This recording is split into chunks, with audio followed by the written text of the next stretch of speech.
F word. All of the words can go just, well, they can't anymore because we're actually live. We were saying all of the worst words possible, and now we've got it all out of our system. So here we are. Hello, chat. Yes, welcome to.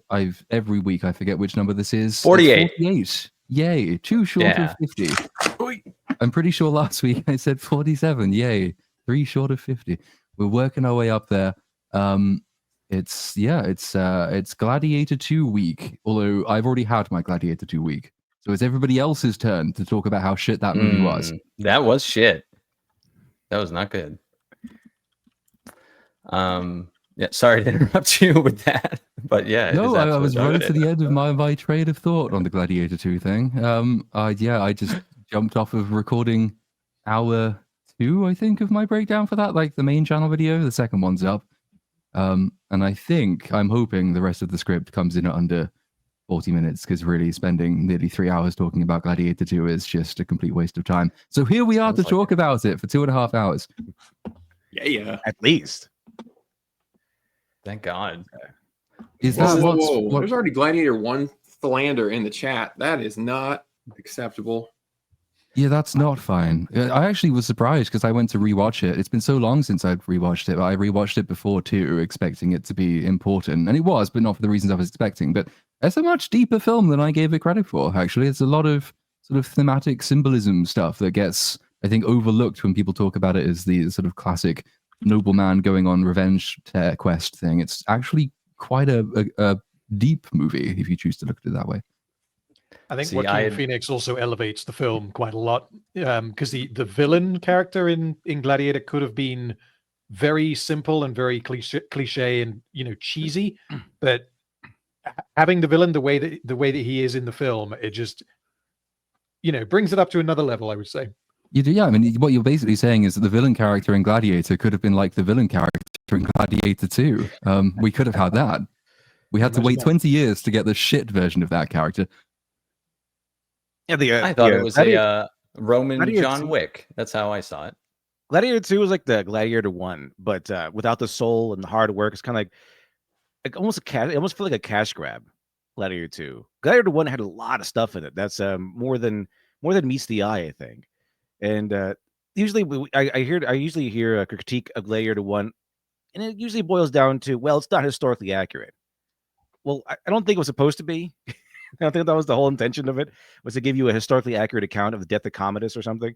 It was a movie made for the spirit of the time, the spirit of the chaos and decay of Rome and things. And I think one of the things that really hits home between the protagonist of Gladiator 1, the protagonist of Gladiator 2, between Maximus and Lucius. Like, I don't know, I thought that was really stupid. That was really good. Little twist they have in Gladiator 2, but like, oh, it's Lucius. Like, okay, where does blonde hair go? What happened? But what happened with Gladiator 1 is that we get a lot more insight into the character of Maximus, because in Gladiator 1, Maximus is given almost immediately a character test. He gives a test of temptation, because Marcus Aurelius is they just get done finishing off the barbarian hordes in, I think, Germany, or the Germanic tribes. And here comes Marcus Aurelius saying, I completed this journey of mine, and my son is terrible. I hate him so much. And unfortunately, one of the 2 kids I have that can actually rule the empire in my stead is a woman, and therefore cannot inherit the crown.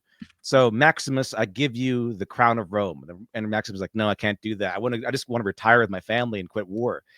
So he's handed every single drop of power in pretty much the world. Like, it's the key to power, the great of the world of Rome. And he says no. He really rejects the crown of Rome, saying, I'm not worthy. So by the time we get to the end of the battle, before he's even betrayed, we know exactly what kind of noble character Maximus is. And it's a movie full of betrayal, lust, this greed, envy, ambition. A lot of all these things are in Gladiator 1, and it's not just it's carried on the vehicle of revenge, which is really easy to understand. It's very primal, very emotional, and And so we have Maximus go through this entire arc, and unlike Gladiator 2, Maximus is connected to like almost every single element of the first movie. He used to be kind of friends with Commodus because he's the son of Marcus Aurelius, but everyone thought he was an idiot. But you know, Commodus has always been jealous of Maximus because Maximus is the son that Marcus Aurelius wish he had, and Commodus sees Maximus as the guy that he wish he could be because he basically wants his father's love. Very primal, very archaic conflict of the son between the son and father. So he kills Marcus Aurelius because he'll never get his father's love. So he switches that to the love of Rome, and that's kind of where we get the big clash between the love of Rome that's split between Commodus and Maximus. And Maximus can wrestle the love of Rome from the hands of Commodus like he wrestled the love of his father from the hands of Commodus. And it's this, it grows and it gets larger and larger, and this Maximus becomes a more mythic figure within the film. And we kind of get hints that he's also the lover of Commodus's sister, which drives Commodus kind of insane. So he tries to sleep with her, and unfortunately it doesn't work out, but he tries to. So it's just the big character arc, the big story arc is essentially the redemption of Rome by this noble character towards the end. And he's connected to the heart and soul of the movie. Whereas Gladiator 2, he's like the most generic main character you can ever get. He's this basic guy. He's a soldier. He loses a battle. He loses his wife, whatever. That's it. Basic stuff. And then he goes on a rampage of revenge against this general, not even the emperors. The emperors is kind of there in his periphery.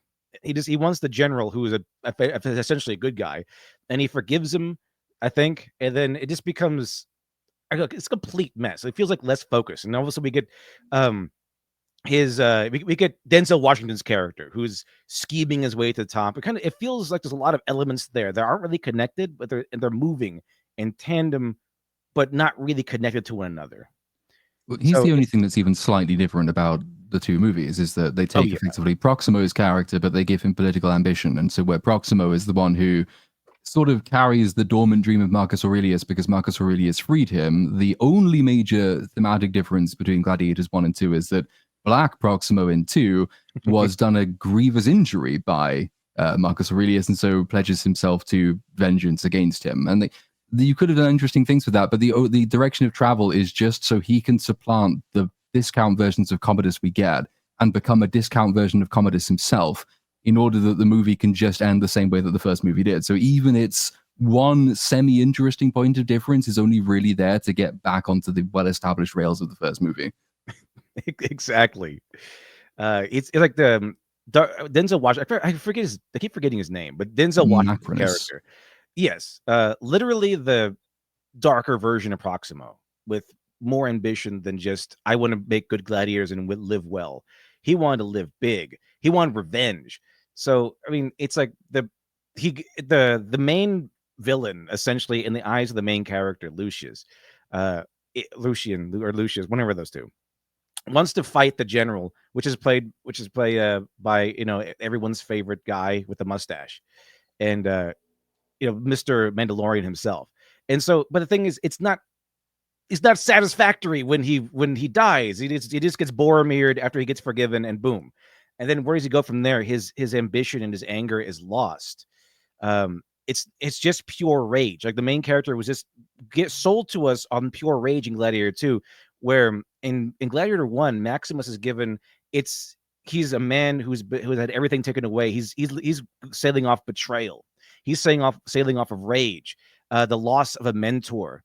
And Maximus's family underwent far harsher a fate than the main character in Gladiator 2. Definitely. She died a noble death in battle, and that's it. She just died. Maximus's family was like, his sons were like hanged and tortured. His wife was raped and then slaughtered, and he had so much more anger and so much more feelings of raw emotional betrayal than the main character in Gladiator 2, which is generic. You killed my wife, now I'm going to go after you. Yeah, the first movie setup was so Phoenix's good. Speech to him was. Yeah, the first movie setup was so good, and it's so clear. It's it's complex, like you were saying, Platoon, but it's also like it's super simple revenge tale if you want to watch it that way. And so the main villain, it's pretty obvious who it is. But with this, it just kind of trickles down. It goes from Pedro Pascal, and then it's kind of should be the emperors, but they die anyway. They're kind of idiots. Yeah, and they're just goofy anyway. And then it's actually Denzel, and so it's just whatever. It's not clear, it's not concise, and it just it's like the exact same movie beat for beat, except a convoluted version of that. And I just had a hard time believing that even two idiot emperors would elevate like a leader of gladiator, a trainer of gladiators to like second consul. I know they're idiots, but I mean, come on, why him of all people? But I do know he had the political ambitions and everything. But I just couldn't buy it. I couldn't buy the fact that this guy who runs a gladiator like stable is going to be like the leader of Rome. It felt kind of forced. Yeah. Let me get a couple super chats that came in here. TGV Monster for $2. Hi everyone. Happy Monday. Happy Monday to you. And Toivo Korhonen for 50 fake bucks. Up for another casting couch. You have these three actors and these three roles. You do the casting. Actors: Tim Curry, Melissa McCarthy, Jackie Chan. Roles are new voice actor for Yoda, a Terminator, and main character in Police Academy, the porno. Yeah, too much time on the internet has ruined my brain, and the casting couch doesn't like. My mind is addled from the internet. I mean, Jackie Chan as a Terminator, like that sounds horrifying. 100%. And that's also pretty different to what we've seen from Terminator movies. Just having this insane ninja as you know, a Terminator hunting you down. That does sound like it decent pitch for a movie. That as a Terminator going, you understand the words that come out of my mouth. I want Tim Curry to be in all three of these. I especially want Tim Curry to be Yoda. I feel like Curry has to be Yoda because if Jackie Chan is Terminator, then that leaves McCarthy to be Yoda, and he already got disrespected in The Acolyte enough. We don't need to do anything else to that poor little fella. Does that mean we have to watch a porno of Melissa McCarthy? No, hold on. I have a way out of this. You put Melissa McCarthy as the Terminator because it would be very funny. Yes. I said in the chat, I was like, it's amazing that Melissa McCarthy shares genetics with Jenny McCarthy. It just shows you life is not fair. Truer words. By the way, hey everybody, I'm here because I wanted to be part of this topic. Her hit to miss ratio I mean, like there are some good ones, but then there's also what was the one that she had with like Jason Bateman, and I mean, sometimes I know exactly the one you're bad. talking about. Identity Theft, I think it was called. Yeah. Well, then there was like one where she was a superhero. See, I liked Bridesmaids. I thought she was fun in Bridesmaids. There's a few of them that I think she's great, but generally it's like they call her and they're like, hey, we want to dress you horribly and just, be crazy. Just be weird. That's your job. Be the weirdo. Thunder Force. I didn't know they were related either. Huh. I did not know they're that. cousins. Unlucky. One of them got the good genetics and the other one not so much. Yeah. Or at least the good plastic surgeon. We were talking yesterday with the indie one. I think Terminator is one of those ones that I don't remember being as. I know it's more violent than I'm remembering it. Like that's super rated R, right? Terminator is brutal. There's some. Or I'm thinking RoboCop for some reason. Either one. They're both. RoboCop is really brutal. RoboCop's even amazing. Yeah, RoboCop is delightfully brutal. I love that movie. Yeah. The difference RoboCop with like over the first top for Terminator, the sake of comedy. Yeah, like the first Terminator, I think it definitely hits harder because it definitely has more of a horror feel to like RoboCop or even Terminator 2. Like Terminator 2 has definitely more violence and probably more explicit violence, I would say. But again, it's not really framed so much as horror. So yeah, I guess Terminator 1 feels more violent than it actually is, maybe. I don't know. Maybe I need to rewatch it. It's been a while. Terminator 1 has a really high, I was actually going to say has a really high body count because specifically the police shootout sequence kills. I forget the number, but it's up there. Now RoboCop. Go ahead. I was going to say RoboCop is like hilariously over the top for the sake of the gag, whereas like Terminator has more realistic violence to it. Oh yeah, RoboCop satire versus yeah. Like you I'm imagining McCarthy now as the Terminator, and the very I think it's my mom. Very And, unassuming. McCarthy's gonna grab the phone and start smashing the phone into the paint. Hang up the phone. That's not your mom. And it would be a whole bit. It would be great. I mean, in theory, a T-1000 could take that form. I don't know why they would. Seems to be not the most aerodynamic way to move around. I don't think that it could. I don't know exactly what the rules are for the T-1000, but I don't think it's allowed to accumulate mass. It can't generate. It can't make itself bigger than it is. It's limited by the amount of fluid that it has, right? Yeah, it would just be very hollowed out to gain that size. It's general. It can change its shape, and it can mimic anything of general size. It doesn't have to be exact amount of mass. It can kind of like fudge around with it a little bit. Like he becomes a floor at one point. He like spreads out over a floor, so he could change his shape in a way. And plus, he's made of metal, so it's liquid metal that hardens. So it doesn't matter if he's kind of hollow. I know a lot about this. Is how good Gladiator 2 is, everybody. We're talking about the fucking Terminator. Okay. Yeah, Gladiator 2, you could dismiss it. You're not really missing anything. Just watch Terminator. Yeah. Somebody watch Terminator. Just watch Gladiator 1. It's just a better version of Gladiator 2. This is true. I mean, according to Ridley Scott, though, Ridley Scott has a plan for, obviously, a third Gladiator movie. And so this is supposed to be kind of the second act of the overall Gladiator story. That is apparently the idea. You wouldn't get that from watching the movie. You have to listen to what Ridley Scott says outside the movie to understand that this is what his plan is, which means that there's a Force Awakens feel to it, I think. It's like, well, it's been so long since the thing we're technically continuing that we have to do it again just to make sure everyone remembers what the essential structure is. But it's also a bad sign that the second act is supposed to be, or can at least be, the thing that allows you the most creative freedom. It's your ability to be darker than the other two acts. You don't have to be constrained by either the optimism of the first act or the grand sort of victory of the third. So you can take it in many new different directions. And you don't get any of that from Gladiator 2. It's so empty. It has nothing to say. If this is the second act low point and it plays out basically indistinguishably from the first act, then what the fuck was the point? Why not have Macrinus win at the end of this movie and become the emperor and have Lucius on his side? So like evil seems to have won, and that can set you up for the redemptive arc of your third act when Lucius realizes that actually, this sort of tyranny is funded by revenge is not the way to build the great city. The dream isn't dead, but we do have to fight for it. Like, there are so many more interesting things you could do with this story if you wanted it to be the three acts that Ridley Scott apparently does. I don't care about Act 3. I'm sure it'll be the same movie again. They'll find another new emperor who's exactly the same, and another descendant of Lucius is still alive. It'll be him again. But they'll just do the same thing again. It won't be a story. It'll just be three versions of the same opening chapter. So what kind of insane kind of creature will he be fighting in this one then, in part 3? Because in this, they had the fucking sharks, right? The sharks. Velociraptors. Oh, dinosaurs. Yeah, that would be good. What are the third? I heard rumor that the Gladiator 2 was supposed to be, one of the thoughts was it was going to be Maximus alive, going through time in different iterations. Like he's going to be like in World War II, or general in World War II. He's going to be like in the Civil War or something. They're fighting battles throughout the universe in time and space.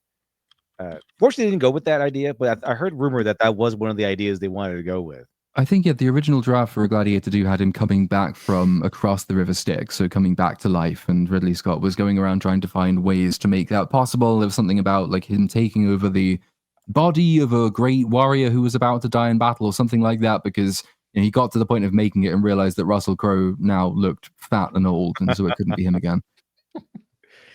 It could be Russell Crowe again, yeah. I want to say, say what you like about Prometheus, but at least it's not really a soft reboot in the same way that it sounds like Gladiator 2 is, where it's just the same film again, but it takes place in continuity. Same as, obviously, they did this with Star Wars, they did it with Jurassic Park, they did it with I don't know if the Terminator counts, but yeah, anyway, at least Prometheus was trying to do something new. That is what I will say on Prometheus. Maybe that's the lesson he took. I tried to do new things and you all hated it, so here, I'm just going to give you the same movie again. Yeah, except do something that completely destroys the main character in the first film. Like, okay, Yes. yeah, that just obviously I really didn't like this movie, so I wish the original just stayed as a standalone, because this, whatever, if he's going to do a trilogy, if this makes enough money, good for him. But yeah, it completely ruins Maximus's character. He gets the Luke Skywalker treatment, and it, like, everything he does is completely erased, and just like, actually, I forget what her character's name is, the main Lucius's mother. Lucilla. She says in the first movie to Commodus, "Don't worry, they'll forget him in a month," and she was right, because they apparently did. And yeah, and everything he did, everything he fought for, was kind of pointless. He did get his revenge though, but and but I also not think, really, because the same empire is still in power, and the same thing happens. And it's just like, it's so funny though to watch that again, because you get the climactic bit of Gladiator 1, and he's lying on the floor having won his battle, and he actually says to her, he says, "Lucius is safe," and she smiles and nods, and then everyone gets up and carries him out of the arena. And then Gladiator 2 comes along, and it extends that scene. So the minute he's done saying Lucius is safe, she's fucking dragging Lucius out of the arena and telling him he's not safe. Actually, people are out to kill him, so he's going to have to go to North Africa. It's just like, it's just, what did Maximus die for? What was the point of any of that? He went to Africa for 16 years. And it's kind of forgot about him. It's like, oh yeah, I used to have a mom, but I guess she forgot about me. He just had a whole new life over there, forgetting he was the ruler of Rome, or the next guy to take over Rome. That's really silly. Also, where'd your blonde hair go? I'm pretty sure you had blonde hair when you were a kid. I wanted to ask, I don't know if this question can be answered, but if Gladiator, because when you watch Gladiator 2, you obviously know that Gladiator 1 exists. If Gladiator 1 never existed, is Gladiator 2 still bad, or is it slightly better? How would you guys say? It's really generic. Like, it's just like it has aesthetics, I guess, but it's really this generic film, and it's kind of forgettable. Yeah, it faces the villain problem that I mentioned earlier, where like Pedro Pascal is like not a bad guy, so he's not really the villain, and you know it, and so you have to like watch the main character play catch up with you, and then there's a plot twist, and it turns out he wasn't even the main guy anyway, and so it just dilutes everything. It's not it's not unfair to compare to Gladiator 1, because the main villain in the end, I watched it the night prior, and in comparison, just the satisfying conclusion, like his death is it's incredible compared to what Gladiator 2 can muster. And I think it would have that problem even if I hadn't watched Gladiator 1 the night before.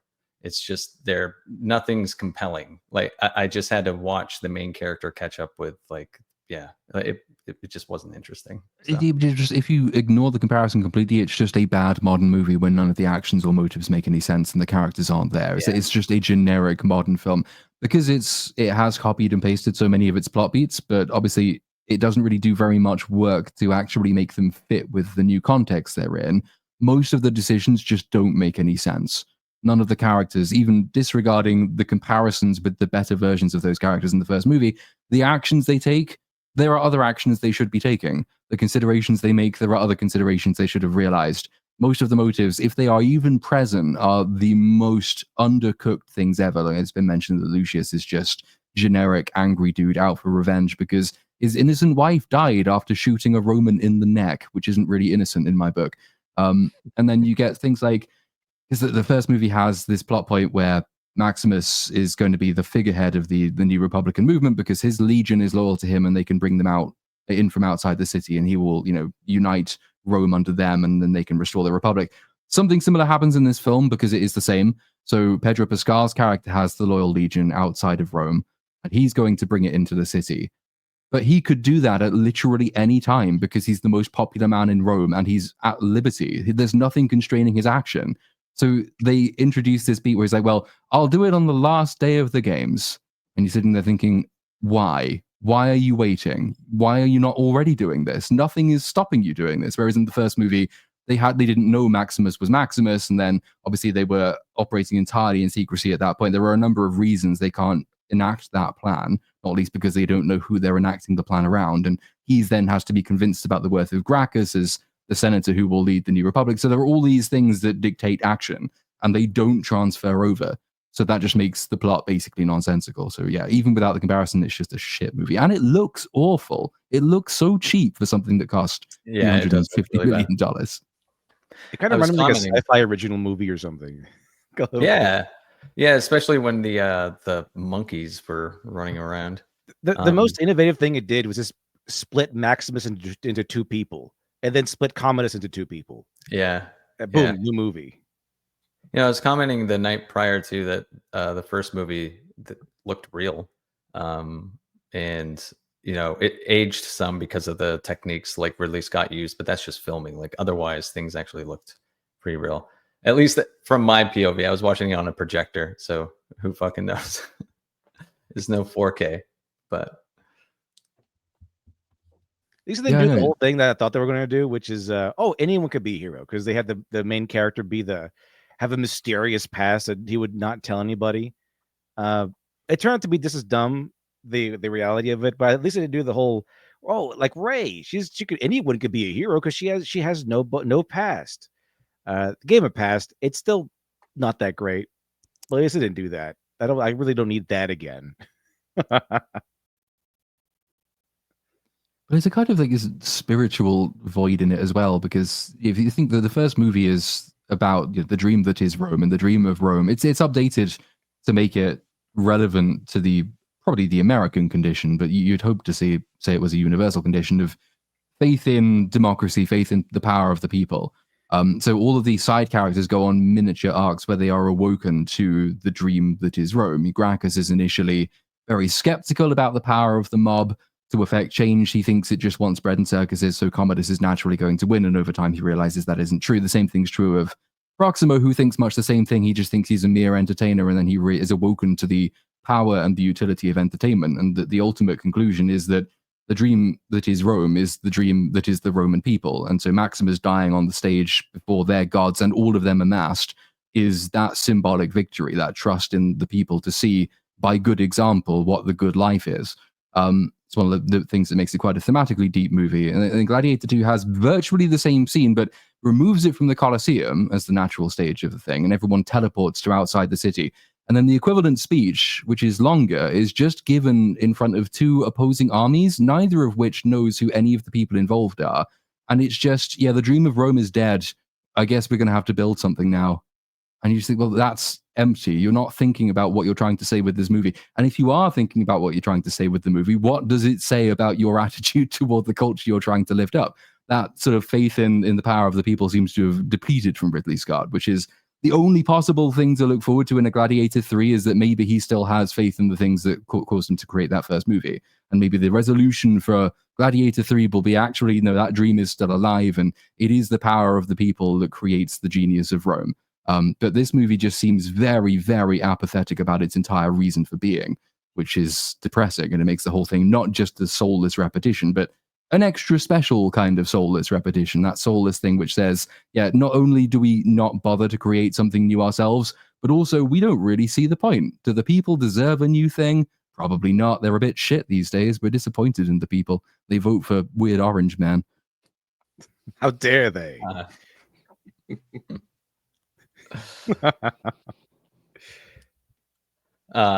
Make film great again. Couple super chats that came in there. Ash Scott for $2 fake. How did they get the sharks there? Well, I mean, the original Coliseum, the actual real Coliseum, they did have a takeaway for water battles, but I'm not really sure about the sharks thing because they had to keep swimming in order to not suffocate. I'm pretty sure they had a how way. Do you get them in and how do you get them out without killing them? Is more my question with that. Because when you presumably drain all the water away, what do the sharks do? Do they go into a special fish tank, or do they just die and flop around and they have to catch new ones? Yeah, that was my thought exactly. Where it's like sharks specifically, how do you do that? Because they have to continue to swim to breathe. How do you get rid of them? How are they surviving long enough to be ready for this battle? That was a little weird. They had sharks in there. What kind of sharks were they? I'm trying to think back, actually. I have no idea. I'm not they're CGI sharks is the answer to that question. I don't think they're necessarily real. But there's only one battle I can think of. You literally can't keep them in captivity; they just die. Yeah, I mean, it's probably true of all of them. But there's only one battle I think that's actually between humans in this movie, which is kind of shocking. Because the first one he fights baboons, and then the second one he fights on these huge boats and there's sharks and shit. And it's not until he fights there's a rhino, he fights a rhino, and it's not until he fights Macronus that he actually fights another human being, which is shit for a Gladiator movie. Why would they make that decision? Because not like one of the most memorable parts of the first Gladiator is the battle scenes. They're great and they're all individually memorable on their own. But having him fight a load of CGI monsters is just going to inflate the budget. I don't know why on earth would you make that creative decision? Yeah. Well, that's the problem when you're making a movie and you just kind of go, it'd be fucking badass right now. And everybody's like, yeah, it would. And if you're making a comedy, then great, you can do that. But not that semi-serious, historical epic. It's like sequelitis. They just had to go bigger and bigger. Like instead of people, they just got to fight. I guess like last time, he fought a bunch. So Maximus fought a bunch of people. How about this guy fights a bunch of animals? Mm-hmm. Be way better. Sharks with freaking lasers on their heads. Mm-hmm. The emperors were weak, by the way. When Lucius fires a crossbow at the emperors and like Praetorians, get us out of here. I thought, okay, now something's coming up. Something's going to happen, and nothing. And they even say that they're going to want recompense. They're going to want some payback for this arrow almost killing the emperors. And then like, okay, no one will tell them who did it, so it just gets forgiven. I don't remember any consequences coming from that. Yeah, that is a funny scene. Like someone has literally just tried to assassinate your emperors and they ask one question. Bald guy goes down into the basement and says, right, go on, fess up, who did it? And they all say, I did it, because they're doing the Spartacus thing. And then he gets mildly annoyed and walks away. And that's the last time anybody asks any questions about who tried to assassinate the emperors. That's it. Matter resolved. It's like, wait a minute. What about the consequences? You would think that the emperors, these crazy, insane emperors who are supposed to be crazy and insane, would it be like, okay, then all your gladiators die. Like one of you has to step forward. Yeah, you're exactly right. That's what I thought too. I was like, wouldn't they just tell him to kill everybody? Like they can get more gladiators. Yeah, they were kind of at the very least, you would threaten it, right? Yeah, absolutely. At minimum. Because, and you're right, they could get more gladiators because right when the Mandalorian returns, they say like, okay, you can't retire, bro. You got to go to India, and you got to go over here to some other. I think Persia. He wanted to go to Persia. Like, no, you can relax a few days, but you're going back out there. And so, yeah, they're planning on getting tons more ability to get gladiators, a lot more slaves coming in. That was their idea. So. Yeah, it's like, okay, we'll just kill all these gladiators and get new ones. The gladiators owned by Denzel Washington are seen as, they're always called barbarians and worthless. So it's not like these are all like this. These are Roman gladiators or something like that. We're like, oh, they have a special kind of blood or background or lineage. They're just barbarians in their eyes. So why not just say, okay, well then they all die. You lose your entire stock because one of your guys tried to kill the emperors, and they won't reveal who did it. So you all die then. I mean, why not do that? This doesn't make any sense. These emperors seem more weak and pathetic than they do seem terrifying or even insane, really. Like when they caught Pedro Pascal and the sister, I thought like one of them was going to immediately start like killing. I know one of them tried, but I thought it would have like something would happen where he kills one of them like right there, just guts him on the floor, and it's too fast for anyone to stop him. But for some reason, I think Denzel is able to stop the emperor from doing that or something. Or maybe the other brother did it. Yeah, but the excuse is that you can't kill them privately because that will really upset people. And that's the excuse. Except that, of course, they already know that like Pedro Pascal's character is the most popular man in Rome. So you would think sending him out to the Colosseum where everyone loves him and they chant his name even after he's branded a traitor would be really, really dangerous. But he doesn't think to use his popularity because if he did that, the film would have to be different, and it doesn't want to do that. So. Exactly. And if they killed him in private, they could say, oh yeah, he was assassinated by some guy. He was assassinated by an enemy of Rome. They could have spun this into some sort of political like thing where they can just attack somebody. Oh, he was killed by the Persians. Go to war. That's not the worst example, though. The worst example is Lucilla's character, because at one point, so she's obviously a co-conspirator, And Macrinus walks into her cell, and he says, "You are the one thing that stands between me and power. Anyway, I'll see you later. I'm off." And he just leaves her alive so she can go out to the Colosseum later for no reason. He doesn't need her in the Colosseum. It's like, why not kill her now? Yep, I don't know. It's just, what a fucking dumb movie. Like the movie paid for her for more hours of screen time for her. She can't be killed now. And then I thought it had a really cool setup where, like, imagine like it was actually the setup where it's Lucilla and then being defended by Lucian alone. That'd been so cool against all these Praetorian guards. That'd been cool. But no, he freed all the gladiators pretty easy, and they all had a big battle. And like the Denzel Washington got so tired of all the plot armor, he just killed her himself with an arrow. Even he got fed up with this movie. And so it's just like they kind of, there's so many points in this narrative where they kind of just forced the next thing to happen because it needed to happen, and they didn't really know how to get it done. And Lucilla's death was definitely one of them. Oh, so you're saying they could have killed him in the cell, and then if somebody came to Denzel and said what happened, he could have been like, it's what you can prove, and then they would not be able to prove it, and that would have been the greatest tie-in in all of history. Well, his plan is that he wants the crowd to turn against the emperors because he wants to overthrow the emperors, but he wants to have Pedro Pascal in the arena because if he killed him privately, the emperors would be too unpopular. There's a slight problem with that, which is that your motives are literally at cross purposes at that point. Like, do you want them to be unpopular or not? And he wants them to be unpopular. Once that point's established, because when they do kill Pedro Pascal's character and the crowd gets angry but doesn't do anything because it's not time in the script for them to do anything, so they just shout a bit. That's when he's accomplished his goal. So he's like, well, we need to get the emperors back to the palace because they've lost the people. And then he can kill them in private, or one of them in private. But then, like 2 days later, he still puts Lucilla in there for apparently the same purposes. And then, but the only reason you would do that is if you hadn't done the first one. And then he just kills the other emperor himself anyway. So at that point, the movie has just lost its own plot, I think. But that being the Gladiator 2 movie, I mean, is anything else anybody wants to say to shit on this film, or do we have other things that we can talk about? It sounds like fun. Oh, we gave it a solid 40 minutes, which I'm shocked. Well, you gave it like 3 hours, so never. Some of that was Melissa McCarthy impressions as well. So we took a break. We took a breather. Yeah, it's not the best movie, I would say. Not the best. They could have been better. Be better, Hollywood. Be better. Yeah, please. TGV Monster for $2. I will say it again, Ridley. Stop moving movies. But I believe he's meaning stop making movies. Marksman of 117B for $1.99. Who won the Colosseum fights, bears or unicorns? We can find that out in Gladiator 3. Yeah, we'll get that'd be pretty insane. It jumps the shark that much. They're unicorns. The Emperor's unicorns will fight.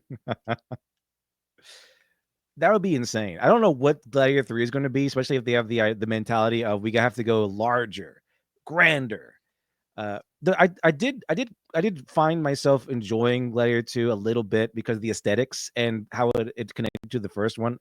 So basically, my entirety of my enjoyment of the Gladiator 2 came from nostalgia and aesthetics. I'm a sucker for aesthetics, but overall, awful. This generic movie, forgettable. It really felt like a moderately budgeted sci-fi original. It really did. You can get that one a pass. There's like 1,000 movies just like it, more or less. Melvin Deeply for $5 Are you going to do honest reviews for Rogue Elements, or are you going to chicken out asking for a friend? Me face. I didn't even watch it. I mean, it's just a pilot episode to a show as of right now. I think I would wait until it actually had a little bit more to it. Yeah, I had to second monitor it earlier because I was on about 5 other things at once. Same here. I probably wouldn't review it in the same way that I'm not going to review Judas, in the sense that it's, I think there would be the perception of non-objectivity. And I could say that you could tell that, it had a budget and it worked to that budget. You can tell it was proof of concept, I think, more than it was necessarily a standalone. There are things in there which I don't think work, but are obviously there to be placeholders, like music. That's obviously there. So if you're using this and you're sending it around to people, you can say like, we would replace that. Obviously, if we have more than like a couple $100,000 to work on, and you give us an actual budget, music can come in. And I don't necessarily think it works as an origin story, which means I don't really know who any of the people are. So that's about as honest a review as I will give. Like I think it, like for what it was, the action scenes look pretty good from what I sort of caught secondhand. I'd need to give it a proper watch to give more in-depth responses than that. But you know, it's a guy who is taking it on his own dime and with, you know, backing from his own fans to create proof of concept that will hopefully be turned into an actual proper show. And when it's an actual proper show, then maybe that's something that we might look at reviewing more thoroughly. Now I'm gonna shit all over it now. I'm just gonna. It was fucking horrible. Yeah, it was terrible. I hate that guy. Wrong. Worst person I have ever met. He didn't help me at all ever. No, honestly, I second monitored it. I didn't really catch a lot of the lines because I was doing stuff that required sound over here. So, but the action sequences seemed pretty spot on. I like those. Those were, you know, it seemed like they did a lot of work with whoever they brought in to do the stunts and the gun training. It seemed pretty good, especially considering their budget. I think if they had more money, I think that could have turned out into like a real full-length movie. Related to Gladiator, Zodlander for what was this again? That's Swedish krona. Swedish, okay. For 50 Swedish coronas. The Gladiators owner wants veteran gladiators that draw crowds like WWE today. Why kill the fighters every fight? By the way, hi Platoon and Random. Hello. Fuck the rest Specifically you two. Something I just on that topic, something I find amusing, and I can see why it's the case in all kinds of adaptations of that era of history, is that like actual real life gladiator fights were nowhere near as lethal as we ever see them. And they obviously heighten it because it's more dramatic, but it's something like 2 out of 3 gladiators end up retiring rather than dying in the arena. It's a statistic, something like that. So obviously that's not a great survival rate, but it's nowhere near like fighting to the death every day of your life kind of thing. It wasn't like every gladiator dies except one in every fight. That would be insane.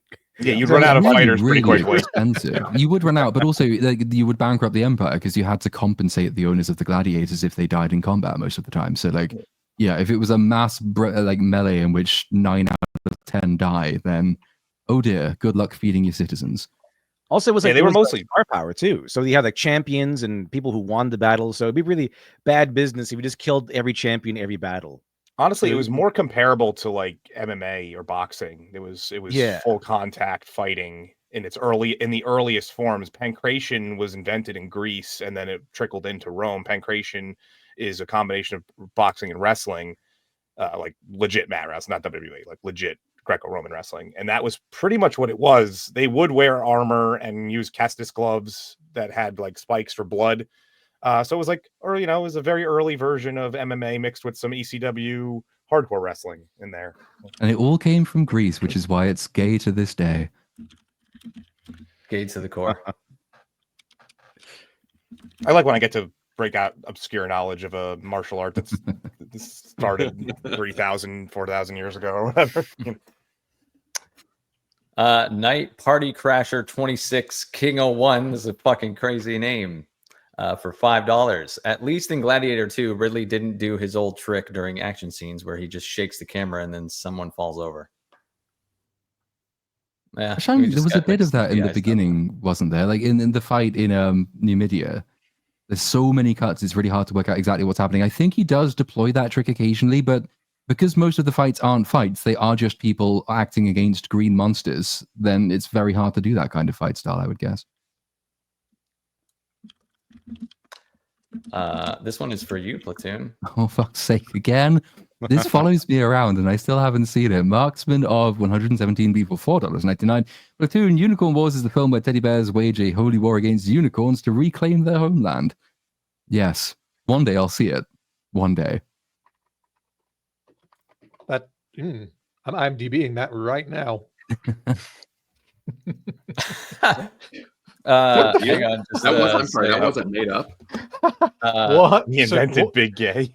War hungry teddy bears. Sorry, yep, go on. Nick the Greek for $1.99. We invented the big gay.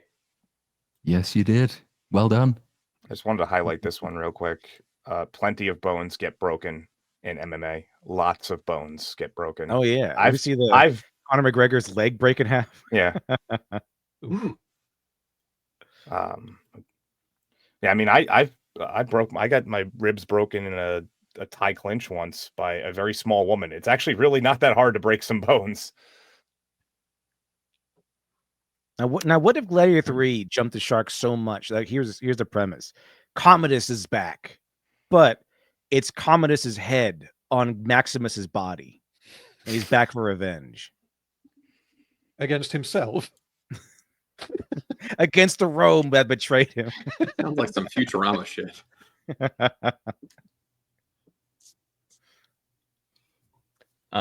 Anything else on the topic of Gladiator 2, though, gentlemen? It stinks.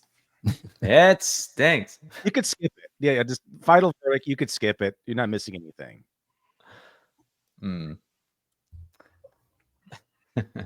Yeah. In fact, don't watch it. Probably makes the first movie worse. Dark Hour. What is the next topic then, good sir? So I guess we'll go to the other side of Gladiator or whatever the hell we're calling it. Gladiator. All right. I have not seen this, and I have nothing to say. Take it away, whoever's seen it.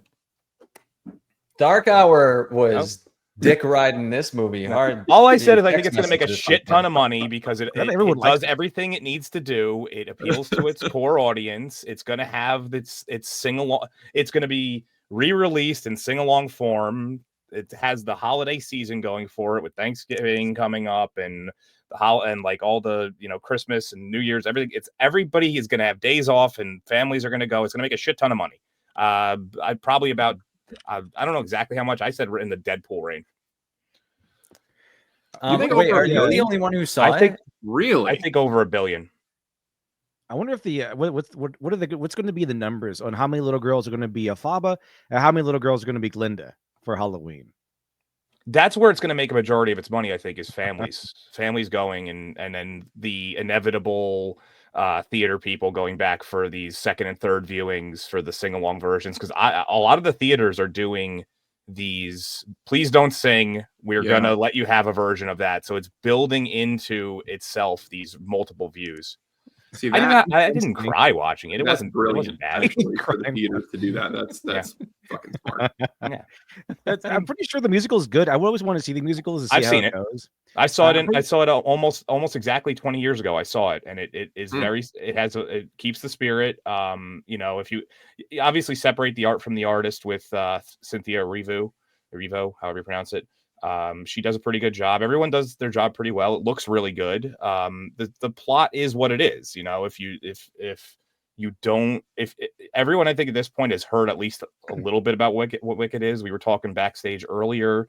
It's kind of what started this whole trend of the sympathetic villain. Yeah. So, misunderstood. Misunderstood. Ran away with that. Yeah, I mean, I'm a little surprised that they probably could have made this one movie. Honestly, I think that's where they're getting a little greedy. Yeah. Because how it's 2 long hours is the play? 2 hours 45 minutes long if it runs 100% properly. I looked right, it up, and this movie's 2 hours and 40 minutes, so I would also agree. This could have been made in one movie. But it did okay. So in the musical, did Afaba have like magical, I guess, chi powers like from like Mulan? She has like the same stuff Mulan has in the live action, where she just has they basically weaponize and personify her anger and her rage. I haven't seen like I said, I saw it 20 years ago, so I'm trying my best to remember. But she does have a natural aptitude in the play, and I don't remember how much they do it, but she is the one that kind of does all these things. I remember. Yeah, she's very talented in the book. Now she but because she studies, but she doesn't have this innate power, as far as I remember, where she just kind of like destroys the entire school because she got angry once, which is what happens in the movie. She's like, "No, how dare you push my sister in the wheelchair to her room? How dare you!" And then boom, explodes in the middle of the school, and then just almost destroys the entire courtyard, all these benches everywhere. Like, how dare you push my sister to her room? Yeah. and then she gets really angry about. Yeah, I think that was one of the things that they expanded on, because clearly they had to expand on certain aspects of it. They expanded that sequence. I will say this about Ariana Grande: as much as she needs to eat a cheeseburger or a pizza or something, she did at least get to use, because I know she's a 4-octave singer, which is really hard to be, and she gets to show that, which is pretty good. I mean, I'm trying to put this in as perspective of like from a technical aspect. I tried to write it. She basically emulates the singer from the play, right? Like she tried to match that as best as possible. Well, specifically, Kristen Chenoweth, yeah. See, I like that. I think that deserves its own props. That she didn't come in and be like, "I'm Ariana Grande, bitches. I'm gonna sing in my voice." Like she was like, "No, this is a popular show. A lot of people really love this, and they love these tunes and everything. And I'm just gonna try to deliver what the people want to see, which is a recreation of what they loved about the stage show." I think that deserves a lot of respect, because a lot of actors and a lot of writers, well, it sounds like they embellished a lot with this movie to expand a bunch of shit and got a little greedy there. But I think that's very respectable that she was like, "No, I'm going to try to recreate this actress, this singer that you guys love, and I'm just going to do that for the fans." I think that's great. One thing I will say, they clearly did well with the effects. Like, it's one thing that a lot of people complain about, obviously, is bad looking special effects, but that's usually, like we were discussing yesterday, Greg, how that's usually because something gets changed last minute. They clearly planned out the effects very well for this one. Yeah. The colorful nature of the movie itself hides it a little bit, because but they did even have a few practical effects in there, which were fun to watch. So, I mean, it was from a plot perspective, it isn't for majority of people, but if you can, what I did was, when I was watching it, I really tried to like look at it from a technical perspective, and I thought it was really good from that. I think I'm gonna go see it with my wife. I think she wants to go see it. I like musicals, so I think that I will enjoy it, but I have a prejudice against this movie because it's what kicked off this whole, what if the villain, what if we made up some bullshit later because the bad guy's not really the bad guy, and that is making, like, I realize that I hate this movie unduly because of that trend, but I did notice this. Ariana Grande is white again, which is weird. Welcome to Trump's America. Yeah. She keeps switching races. I don't know how that's working. I almost spit to yellow. No, I mean, if it's definitely one of those things. It has its niche. But it is one of the most successful musicals of all time. It broke a shit ton of records when it was on its tour. It was on Broadway very successfully. It pretty much made Idina Menzel a household name. This, and there's a couple others that were, but it made her a household name for the most part. So I foresee it doing very well. I foresee it, the billion range for sure. Well, here's the thing that I noticed about it is, like, I cringed a lot in this movie, and it really felt like it was very, very agenda driven for a while. I could see these little portions. I haven't seen the play, but I did read the book some time ago. But I did read the book, and well, I cringed quite a bit because it really harped on the trope of the she stands resolute against all this bigotry and everything, against all this hatred and discrimination and stuff. And I did notice that they had, like, it is a Marnie movie, so everything's culture diverse and ethnically diverse, except one notable point: Alphaba's bullies. They were just all white. Everyone became white when it was Alphaba's bullies, and then we went back to ethnically and culturally diverse everywhere. But until we my biggest problem was there was no the Munchkins, no actual little people, and then they get to Emerald City and there's like 4 of them. I'm like, why no? This doesn't make sense. I explained that in the book a little bit. Is that the nobility of Munchkinland all married into tall families eventually, so that's why Elphaba is technically a Munchkin, but her family is noble, so that's why she has height. Also, in the book, her dad is like a priest who preaches for the unnamed god. I think they changed him to like a mayor or something in the movie. He's the governor of Munchkinland. That was in the play as well. Can't have them be religious. That'd be too much, I think. Yeah. Also, the book is not for kids at all. It's pretty adult, actually. It's not of her mother has an affair with a frogman. It's really insane. Yes. It's well, here they changed that in the play, and it changes here in the movie. They didn't get into that. That's in the second act. But they stayed pretty solid, because I know you're just asking about whether or not they deviated for agenda purposes. They had already done that with the play, really emphasizing the pseudo environmentalism, that they do it in a different way, because it's like they somehow figure out a way. All the animals are being taken and chained up and put in cages and stuff. So they kind of turned it into like a environmentalism meets, I don't want to say like she's an animal rights activist. That's it's animal rights activist, but it's like they're people, but they're supposed to represent people, because they all can talk in the movie. And I think why they kind of took out the religious part is because they're the oppressed minority, essentially. The animals are animals with capital A, and according to the lore, the unnamed god, I think he flooded the world, and the animals that can talk now are the ones that drink a lot of tears from the unnamed god.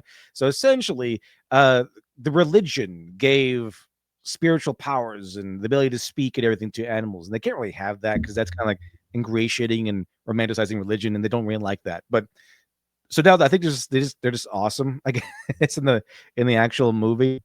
But one thing that was kind of cringe was that they really emphasize Elphaba being this staying resolute in the face of adversity, and that she's very defensive about it. Where in the book, she's kind of like a Wednesday Addams, combined with she doesn't really care about anything. She's very troll like figure. So like this one scene in the book where you have Bach, like other guy from Munchkin Land.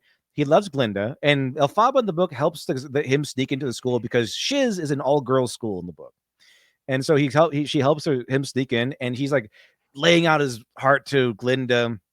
How much he loves her, and then Elphaba's on the sides like trolling him, saying that's cliche, that's stupid. He's some kind of idiot, and the guy just gets mad. So she's very she has a lot more personality in the book, whereas opposed to the movies, she's just kind of a blank slate, and to the point where Glinda kind of feels way more of a person. She is more like a main character stock, it feels like, where she is the one that has the flaws to lose, the flaws to overcome. She's the one that loses things instead of just gets things in the movie.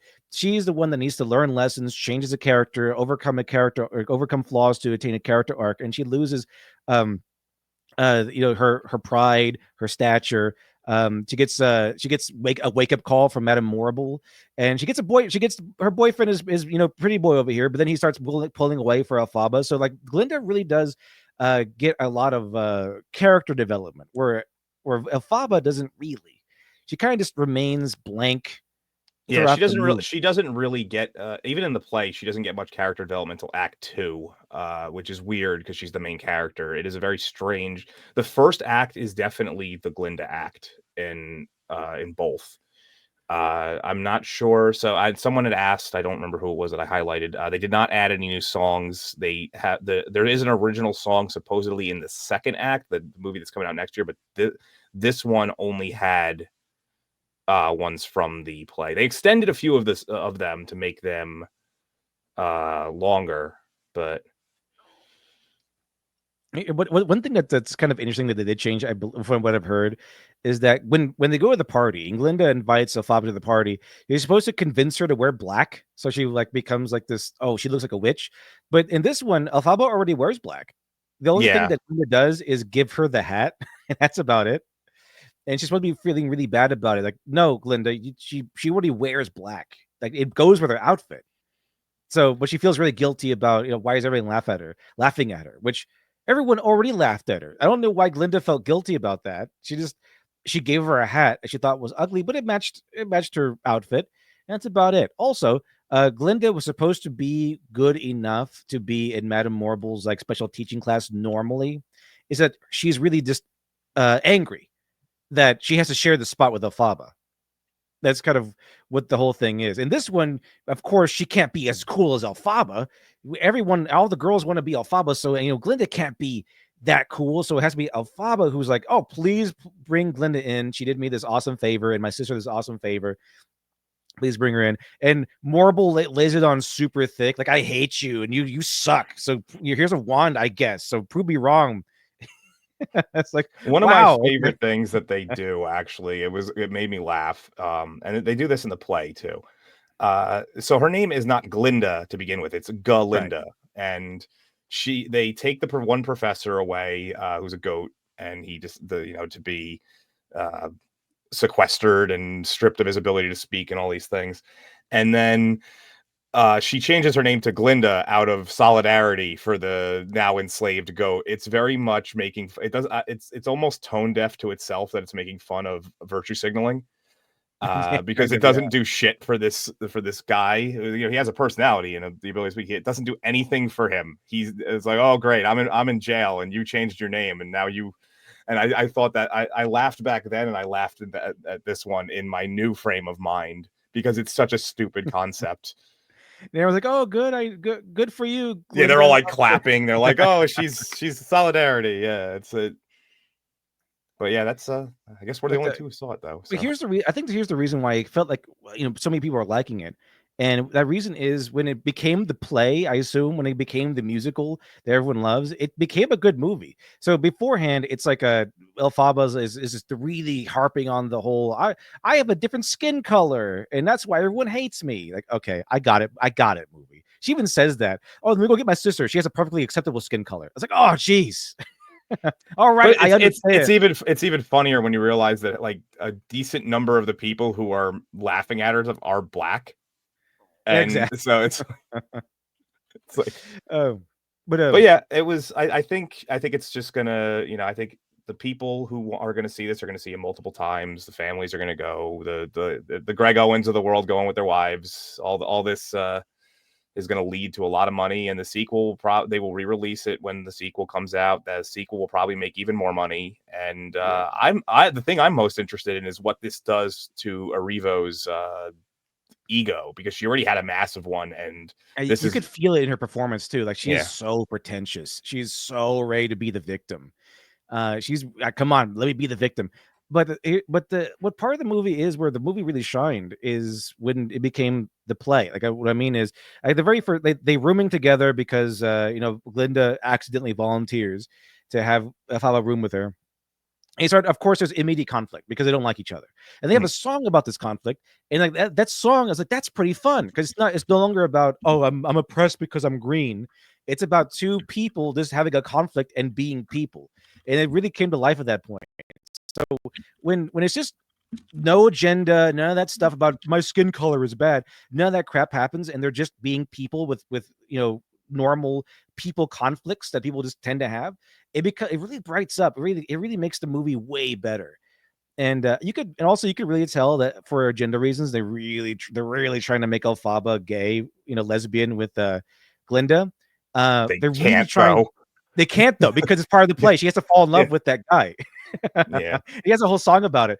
But even people on Twitter are picking up on it. Yeah, they're really trying to make them lesbians, but they can't because the story. Because the story hinges on a few aspects that they can't get rid of. So exactly. So I thought that was pretty funny. You could just tell it. They're so sad that they can't make her lesbian, and they're trying so hard, but they can't. So basically the structure of the original play kind of gives us an honest story where they're really trying to go a different way with agenda. I was going to ask the question of, what we posed in the title. Is this like a mini Barbenheimer this holiday season? It's like the dollar store version of it. Yeah, it's like a very one-sided Barbenheimer though, because I think Gladiator's just going to dip off. I think that this is going to have a huge second weekend. Like I think it's I like both those movies. I like Barbie and Oppenheimer. I thought they were both pretty good in their own rights overall.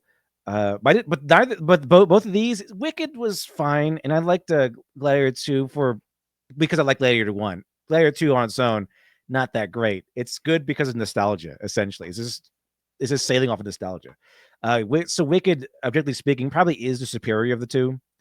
So it's not really like the same thing. It's more like it's really lopsided here, and it's more like the dollar store version, I think. I'm really excited. Excited. I'm really interested is the word I'm looking for. I'm really interested to see what happens with the second weekend, because how I said last week, and I'm maintaining that, is I think that the holiday weekend being the second week is going to be huge, at least for the one. I'm not so sure about Gladiator. It seems like of all the people I've spoken to, because I haven't seen that one, I would say one person has really given it a glowing review. Everybody else has said middling to best at best, and I don't think it's gonna, Yeah, I mean, that's the essential difference between this and the Barbenheimer phenomenon, is that with Barbenheimer you had one really good movie and you had one woman movie, and then in this case you've got one really bad movie and one woman movie. So like the Wicked thing, yeah, fine, it'll do really well, but it's not going to be memed to better performance by Gladiator 2, because it's just listless and there's no real point or cultural impact or memory or staying power in that movie. So yeah, I agree with you. I think this one will do pretty well, but it's not going to be another Barbenheimer thing. No, I think the rewatching and the people who are going to want to see it again for the sing-alongs is what's going to kind of the tail end is going to have another bump because of that.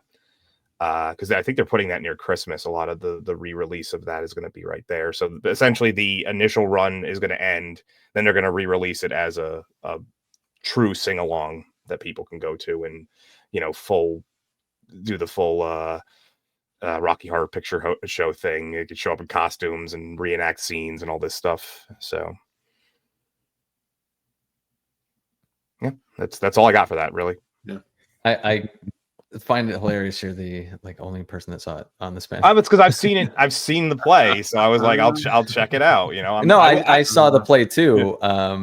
But I just decided not to go see this. It's just because I fight nowadays. At one point I was a theater kid, so there's there it is. No, there it is. We have a theater kid on the panel. I wasn't like super deep into it. Like I didn't hang out with all the theater kids. I just enjoyed. Own it, Darkar. I was too, man. Don't feel bad about it. Don't back up. I'm backing you up right now. No, I'm not backing out. I can't be like, oh no, turns out I wasn't too. actually a theater kid. I didn't I wasn't like one of the ones who hung out with only.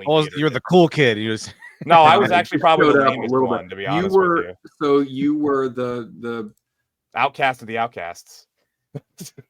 I was also a theater kid. I actually was in plays. It's pretty fun stuff. Oh, this is getting out of hand.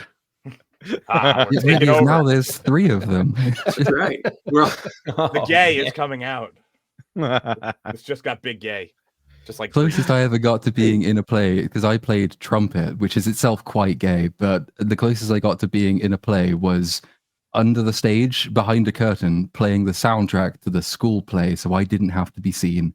That was fine. And we used to fuck up the play because we discovered that the fan we were using to try and keep us cool, because it was fucking sweltering, was plugged into the same thing as the speakers they were using for the play. And if you turned the fan off and on, it would really fuck with the speaker. So with like the most important lines that any kid had on the stage, we would just fuck around with the fan. So it would just cut out and no one could hear it. That's my level of antipathy toward theater kids. Fuck you all. You make life hell. So here's a little fun fact about it. The way I got into it was they were doing Hamlet, and this was back when I still loved Star Wars. They did a Star Wars Hamlet crossover. It was basically Hamlet in space, and I was like, that's something. I love Star Wars. That's the closest I'm ever going to get to being in Star Wars. So that's when I got involved, and that's kind of how it happened. And now hindsight, I wish that I never did that, because yeah. Now you've been in a play, and therefore no, it had nothing to do with that. It's because now it's like I hate Star Wars nowadays. So let's see. Well, I mean, one of the accusations of the Wicked is that it started this whole trend of like the villain is misunderstood, and it did. But I think it's like it's a Watchmen effect, where Watchmen kind of gave us a dark age of comics. Like it gave us this whole thing where everyone tried to copy Watchmen, but Watchmen itself was good. Wicked itself was pretty good. I really enjoyed when I reading the novel when I was younger. So I think the copycats what ruined this trend. You had Maleficent, which is an atrocious example of it. They did horrible things with that. Maleficent, you had freaking the Dalmatians one. Which one? That was terrible. really you good understand, music. the only reason why I want to skin Dalmatians and turn them into a coat is because my mother was killed by Dalmatian. We got Paul. Everybody, we got Paul Chato in the. That was pretty good. Hello, Paul. He's booked for next week. Everybody. Fantastic. I mean, here's the thing. I'm not going to deal with this slander. Theater's not always gay. I gave a stirring performance of Seneca in Funny Thing Happened on the Way to the Forum, which is like the least gay character in all of theater. He's super lecherous. Generally, musical theater is the one that's attached to being the gay side, and then like the I was never in musical theater. Looking back, singing "Everybody Ought to Have a Maid" at 17 was like super inappropriate, but it was still a good time. Yeah, drama is usually not attached to it quite as much. Well, less so. I mean, a lot of the leading theatre actors, I mean, like Ian McKellen and people like that, obviously would perhaps beg to differ. But yeah, I mean, I am okay with actual theatre. It's musical theatre at which I draw the line very firmly. Not getting involved with that kind of shit. Hey, now. I could do it. They made me sing in my first school because annoyingly I can sing, and so they thought, well, okay, well, you can be one of the three kings at Christmas. Like, oh God, do I actually have to? Yes, you do. And I had no choice. Little Platoon I did get to dress. His ability to sing. He's like, God damn it! Why was I cursed with such talent? I know, it was horrible, really, really horrible. Such a hard life I have. I'm like Rachel Ziegler. He's just pulling a calculon here. Just no, all this talent. Cursed with such talent and human talent. There's a lot of characters who are just basically William Shatner in Futurama. But the Wicked overall movie, very cringe. There's some really big cringe moments in there, but there's a lot of it gets really balanced out with some really good parts in there too. Where the musical itself shines through. That's, I think, is the best parts in there. And it just really went way too heavy with Elphaba as oppressed and hated and everything. For example, like she's supposed to be in school at she's supposed to be in the school. Like she goes first because her sister's like I think 3 years younger than her or something like that. And I know she's younger. I don't know exactly how younger, but and then the sister comes in later on in later years. Now in the movie, Elphaba is not supposed to go into the into school at all. Actually, the Marble is supposed to go in there and get her father to enforce him to let her stay at school. So even more oppression. Oh, the evil father. Got to get the evil father thing in there. Stupid father, stupid dad. But then she gets to go to school, and it's very strange. It's just why go to so much trouble to get her to make her feel oppressed. I don't remember that being in the book very much. It's kind of really come up that often because even in the movie it felt really weird that everyone got upset because she's green. Because in the movie she's being birthed by a wolf that's a doctor, and the nanny is a bear. I'm like, are you really going to make that big of a deal of her being green? Like you guys are animals. Yeah, come on. One thing I saw a couple people ask about it, seeing Jeff Goldblum be Jeff Goldblum as the wizard is some of the funniest shit you'll ever see for all the, I don't know if it's the right or wrong reasons. I just find he's on Nick Cage level of just not giving a fuck anymore about the parts he's doing. He basically was just the Grand Master from Thor Ragnarok. That was essentially the part. It's like I was waiting for him to ask for the melt stick. But like I could barely understand him. Like I could barely understand any of his lines. Like, what are you saying? He's just mumbling and being way too much Jeff Goldblum. He has this tendency to talk away from the cameras and the microphones and stuff. And I think nobody has the balls to ask him to come back and do another take because they think he'll just leave. But his voice just starts to drop down once he starts to a little bit. He starts out strong, and then you know he sort of kind of he starts to describe something a little bit, and then then he's just sexy. And the ladies love him, and that's all there is to it. What's he trying to say? I just had to infer what he's trying to say by the big model he was showing off. I get distracted by the way he gestures. Like it just. This probably doesn't apply to random and Platoon. I love thirsty gals that are into Jeff Goldblum. It's because he's dexterous as fuck. I love his commercials for apartments.com or whatever, where he's trying to sell apartments to people. They're just always. He's like, yeah, this is an apartment. It's all you need. It's got he's doing all these ridiculous gestures about toward all the amenities of the apartments. But yeah, I don't know if we have any more to say about that topic. So you guys don't like musicals. How do you feel about a cappella? Because December is coming and Straight No Chaser tours this time of year. Does anybody want to go see the show? They sing really good Christmas songs. We could sing along. Anybody into that? I don't know what any of those words are, but I hate it already. It's a great a cappella band. Super fun stuff. Oh. They have original Christmas songs too. I thought the acapella bands died in the 90s. I know they're still going. Still going. I can't say I have anything against a cappella, but I very much have. I don't like Christmas songs. I don't like being forced to listen to them.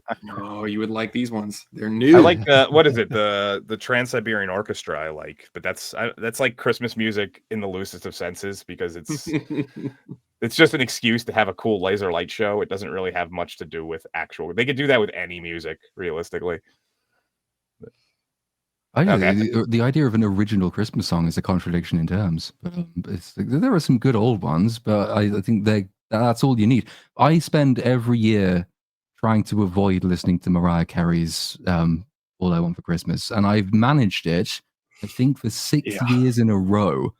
And like, it's so hard to do. I challenge myself every year to not ever listen to that all the way through, and so far, so good. It came on the other day and I left the house. There's nothing like working retail when that song comes on. You just, What, so for the 10,000th time that day? Yeah. you just see like people just opening the drawers and trying to slam their heads into them. Just, It's her holiday now, though. She's claimed the season. Yeah, it's she all claimed it. It's not even that great of a song. It's fine. That's about it. I think people really want us to talk about Arcane, by the way. So let's do it. I'm ready. I'm so ready. It was so damn good. Wicked until this point. Yes. Hooray, Arcane, from something apparently that was quite good to something that really wasn't, controversially or not.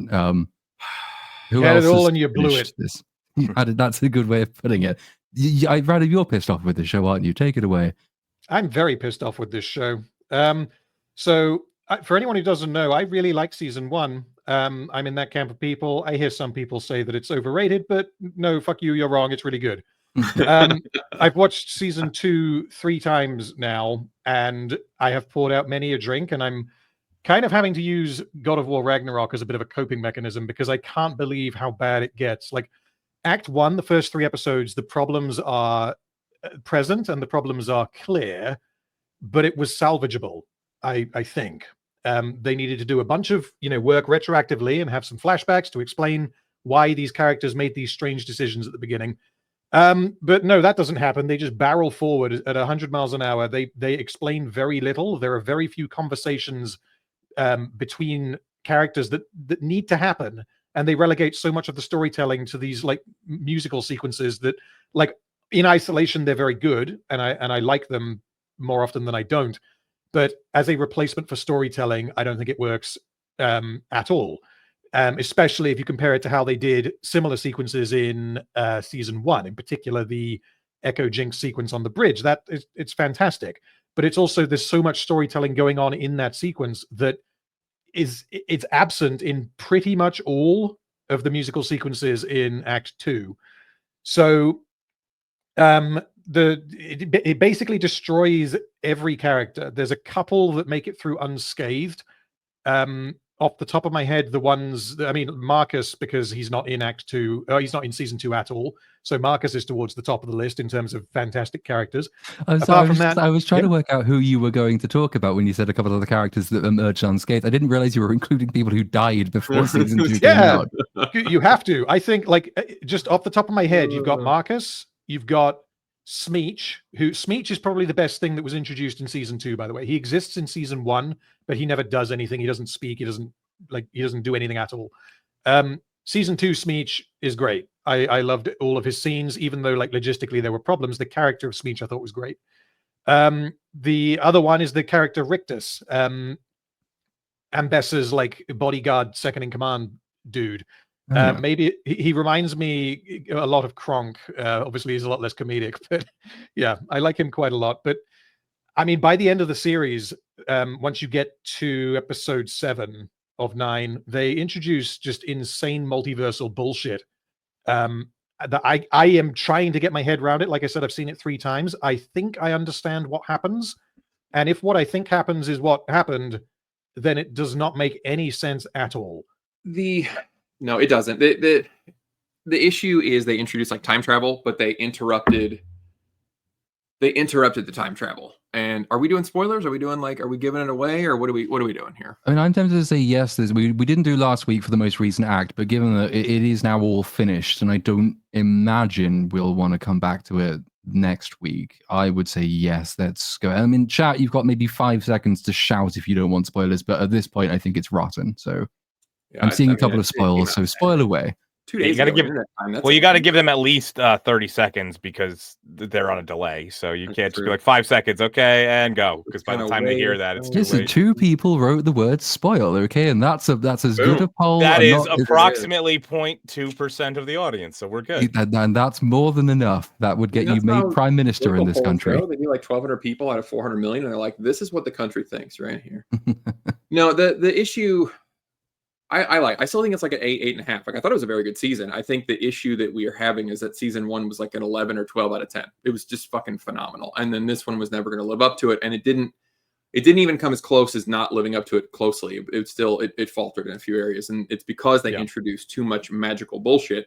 And that really will mess your plot up when you just, the whole Black Rose thing didn't need to happen at all. Like if they had cut that, I think they would have had more time to cover the rest of it that they rushed because they wanted to get this Black Rose shit. But no, to your point, it doesn't make any sense because Victor goes back in time to drop the little gem into Jace's hand, but Victor only exists as he does now because Jace got that gem. And then, so that when you do the time travel shit, it always messes it up. It always does. And I hate that they tried that because I don't think I've ever seen it done successfully when they try to go back and change the past. No, it doesn't work at all. One example, without getting off topic, one example of that done well and coherently would be the movie Primer, which is very good and would recommend. But Primer's kind of like, I think it was written by like some mathematicians, so it almost exists to be this like insanely complex time travels within time travels setup. But yeah, it's quite a good movie, that one.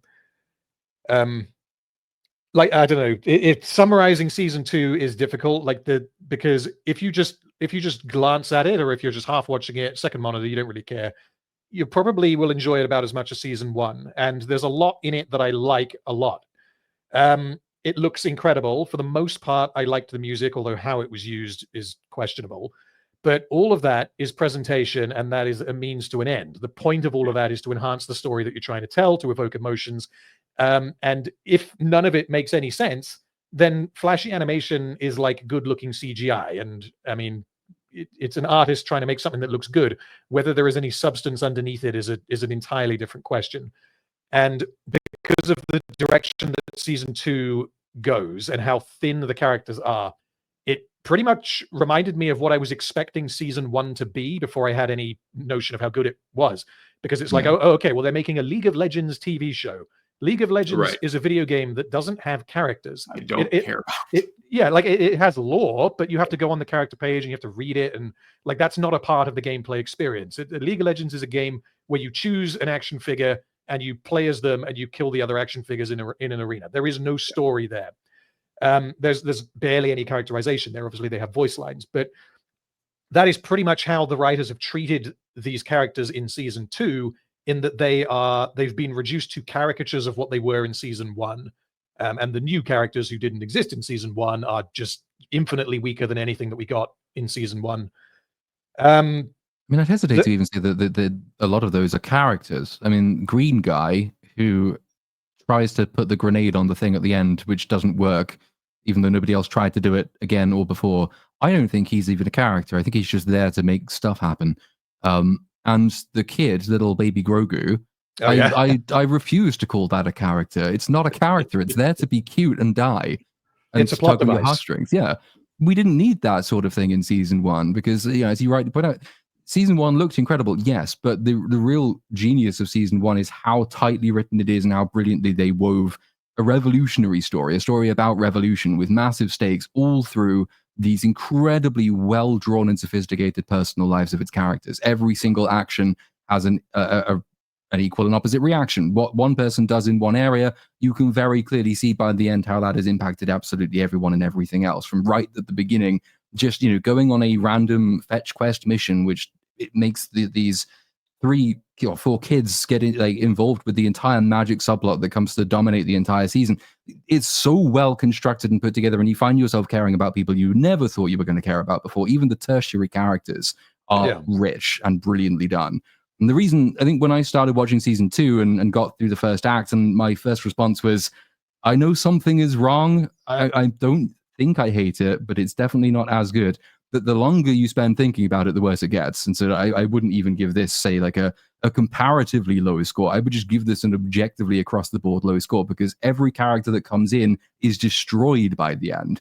And half the characters who've been brought in are then set up with a certain set of motives in episode 1 that they will contradict 3 or 4 times before you get to episode 8. And then if you can work out what the fuck any of them were trying to do, well done. Because we've got so lost in time travel bullshit on the one hand, magical alternate realities on the other hand. You've got Victor becoming evil Jesus. It's all gone mad. I don't understand it. And I don't think it's there to be understood either. It's there to look pretty and set up other shows. And that's not what you really, really, really want from this at all. No, what you want is, well, yeah, like you said, it was completely character driven in season 1, and that's my biggest disappointment in season 2. It's a lot more plot driven. It's a lot of fallout from season 1. I still liked it because I like the tragedy that it's telling. That after Jinx just, I'm gonna fire a fucking missile into here and whatever, because I don't give a shit anymore. And then the fallout that proceeds from that, and the power play of Ambessa trying to basically use the opportunity to take over. I liked a lot of where that was going. I can even accept some of the bullshit decisions because you just have a lot of tragic sequences. In the first 3 episodes, I was fine with what's her face with the chainsaw, pretty much just acting on her own accord, to do a revenge type thing, and that creates a misunderstanding, if you want to call it, where the Piltoverans are like, we're being attacked on all sides, and Jinx is after us, but it wasn't really her. I actually was fine with all of that. There was a lot of it that I liked. The supernatural elements are what really throw it off, and I really wish they had backed away from that, because a lot of it feels very plot devicey when they just are like, we don't know we need Jace to act crazy.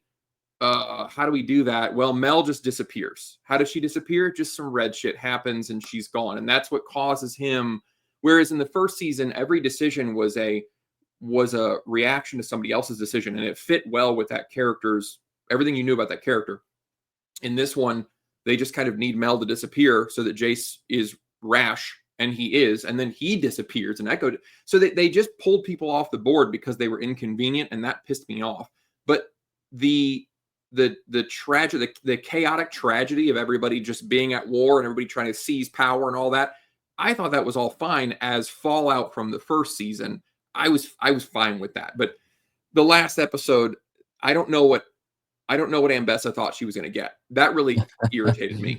Like, I've been trying to work out what her plan and motive set is. It's something like, oh, I really hate mages because mages disprove the principle that all soldiers are equal on the battlefield. So my plan is I'm going to find a necromancer to breathe life into a werewolf to reanimate evil Jesus to give me an army of immortal robot zombies to take over a city that I guess has something to do with me hating mages. Oh, and by the way, my daughter's a mage. Shit, that's inconvenient. And then she dies, kind of, maybe. I mean, she's the only one in there I could say definitely, probably at least, is dead. Everybody else is almost certainly not. But that's a very good example of a character who seemed to have been set up for a very interesting role at the end of season 1. And there are a number of other examples, Savika being one of them. And then they pick up in season 2, and none of them are where you would expect them to be or doing what that story seemed to want them to do. To the point where not half, but several important people are just written effectively out. Savika being a good example of that. I mean, Savika is just popping up anywhere they need a representative of Zorn, irrespective of motive. She never learns, does she, that Jinx killed Silco, I don't think, in a single scene. Never learns. She just goes along with it. Never asks, never even looks into what happened. A very good example of even a tertiary character being well drawn in season 1 who is non-existent in season 2. She's fantastic in season 1, yeah. And I mean, another one who is a side character who sometimes is in the forefront in season 1, Heimerdinger. Heimerdinger in season 2 doesn't. What does he do? He goes through a pipe into Piltover and he finds Jace. Doesn't question why Jace has suddenly weaponized Hextech, when the last time he saw him, he was booted from the council because of what Jace wanted to do. He then sits down and has multiple cups of tea and then notices that Jace has done, like, there's a Victor-shaped hole in the wall. And he's like, what have you done with Victor? Then they go down into the basement where there's a giant magic rune that Heimerdinger didn't know about. They touch it. He gets disappeared for half the season. Then he's in an alternate dimension. He works out how to leave that dimension, sends Echo back to the normal dimension, and he evaporates and is never seen again. That is Heimerdinger in season 2. And I think in terms of a waste of a character, like, yes, Savika was completely wasted, but at least she does things. Yeah. Heimerdinger doesn't. He's just gone. It's like the writers just wanted him to stop existing. So they said then he stopped existing. Then he literally stopped existing. Yeah. They did turn him into Bob Dylan, though, so there is that. He had character development. Oh, there's a line in that Heimerdinger song that made me laugh so hard. Where is it? Make some mistakes, you live and you learn, and where the chips fall is not your concern. Like, that is probably the least Heimerdinger thing that you could have him sing. It made me laugh so hard. But there's a few like little lines like that just don't add up with where the characters are in season. I think Echo in the same episode has some sort of line about giving up on the Undercity, which I'm pretty sure is the opposite of what he did all the way through season 1 and at the beginning of season 2. Like, they aren't the same people. It's the only way you can really describe it. None of these people are the same as they were. And I don't understand what they were thinking, except that obviously the two things that sort of come to mind are that Riot decided it was officially part of game canon, so that changes certain considerations which might not have been in play before. They're not then free to create their entirely new world as they were. And in the second place, they have evidently seen this as a very good launch pad for all of these various spin-off shows, which I'm sure Heimerdinger will pop up in one. Jinx is alive. I don't think we'll see her again, though. But Victor and Jace are probably still alive. They could pop back up. So you think Jinx is alive? Oh yeah, almost certainly alive. Yeah, there's been a lot of... There's the two bits at the end of that, right? So you get... She goes down, you never see the body, which is usually a giveaway. It's a bit of a Reichenbach Falls moment. Then Caitlyn is looking at the architectural layout for the Hex Gates, and it shows very clearly all the vents she was falling toward. And then the final shot, which seemingly is disconnected from everything, is the airship flying away, which is a line of hers in season 1 about one day being able to ride an airship. So okay, she's I alive. was wondering what the relevance of that final shot was, and yeah, that clears it up because she says that in episode 1 of season 1. Yeah, I'm convinced. There we go. The supernatural shit. It's anytime it. I still like it. I'm gonna hold to the 8, but it's because I thought it was extremely fun. I thought the animation is fantastic. I like the change up in animation styles as you go. I think that's a blast. I like the use of music. I know a lot of people aren't into it, but I thought the little mini music videos and the use of music is outstanding. We had a lot of really great looking and exciting sequences. I'm sad that the character stuff doesn't drive it as much, and they shifted over to the supernatural stuff. The Black Rose thing, really, that's my biggest issue, is the Black Rose. Like it really, if you cut it out entirely, even if you left the Hextech arcane ball, that was still a little goofy. But even that, barring the time travel shit that doesn't make sense, that still actually went somewhere thematically, and you get this wheel of time. You can't make everyone perfect. That's actually not okay. So you have to give people a choice, Rand. That's how the day is saved sort of thing. And I like that. I like that theme. I like how that ends up. And I'm fine with Victor pursuing what he believes to be a cure for the human condition, and then this perfection, and then he realizes, oh wait, that's actually bad, and so I need to undo that. Thematically, I think that's fantastic, and I like the direction that they took that, even if the time travel shit doesn't make any sense. But I can't defend the Black Rose part of it, because it just bogged the show down, and it didn't go anywhere. And they introduced this black kind of villain person, shadowy whatever, and then she blows up into light, and you don't really understand the fuck she was even doing there. They could have easily explained Ambessa just being greedy, and she finally decided, okay, my daughter has made something of herself, and I'm gonna butt my way in, and oh look, some people got blown up. Now this is my time to shine. But they were like, no, there's a greater mystical, magical force. There was no need for that. She could have just been greedy and a warmonger, and that would have been a perfectly fine So you get vague hints, I think, in season 1 that, all isn't well back home, but you can easily satisfy that by having her try to gain power elsewhere and take it back home to reassert dominance. There are so many other ways to tell her story that don't involve the introduction of yet another magical system, which I'm pretty sure is just there because one of the spin-offs is going to be set in Noxus, isn't it? I think so. Like, that will be relevant for something else at some point else. But there's a huge difference, I think, in the sense that season 1 uses its magic to tell character stories, and then season 2 comes along and uses characters to introduce magical mechanics. And it does so many of these that you get this kind of concept overload, because already you've got big weighty questions like, what is the arcane? And you have the juxtaposition between the arcane and shimmer. Those are two very, very interesting things, and that's all you need. And then season 2 comes along and it's the arcane, shimmer, the gray, which is introduced as a really evil, serious threat with demon eyes and then just drops out of the show. And then you've got the whole Black Rose thing as well, and then you've got time travel as well. And at that point, there's no space for your character story because you're trying to cover so much. You also have the wild rune and the alternate dimensions, which just adds further complexity to it. Yes. Like you say, like one of the bits that I really appreciated on a superficial level, I guess, is how clearly they tied in and explained how the various magic systems work in season 1, because shimmer is pretty simple, but it also evolves and accomplishes multiple things in the story, and it never feels like, wait, why can it do that? Like it always goes back to what you see it do right at the start. And the way that hex tech is gradually developed and how the crystals are slowly refined and the symbolic meaning that they have as it relates to the powder/jinx character, all of that is great. And then the eventual weaponization of it, and the effect that has again on Jinx, and leading to her ultimately blowing up the council. Like, I think probably the only positive that I can take out of season 2 is that season 1, even though certain aspects of season 1 have been damaged, if you acknowledge season 2 as canon, you can just completely ignore season 2 and treat season 1 as a complete narrative on its own. The end is the end. It doesn't matter what actually happened next. Treat it as a tragedy and as like a cautionary tale, and that's the end of the story. It's not something that needs the next chapter in the same way that something like, you can't watch seasons 1 through 7 of Game of Thrones and not watch season 8, if you see what I mean, because it's very clearly leading up to that. Whereas with Arcane, that's not the case at all, thankfully.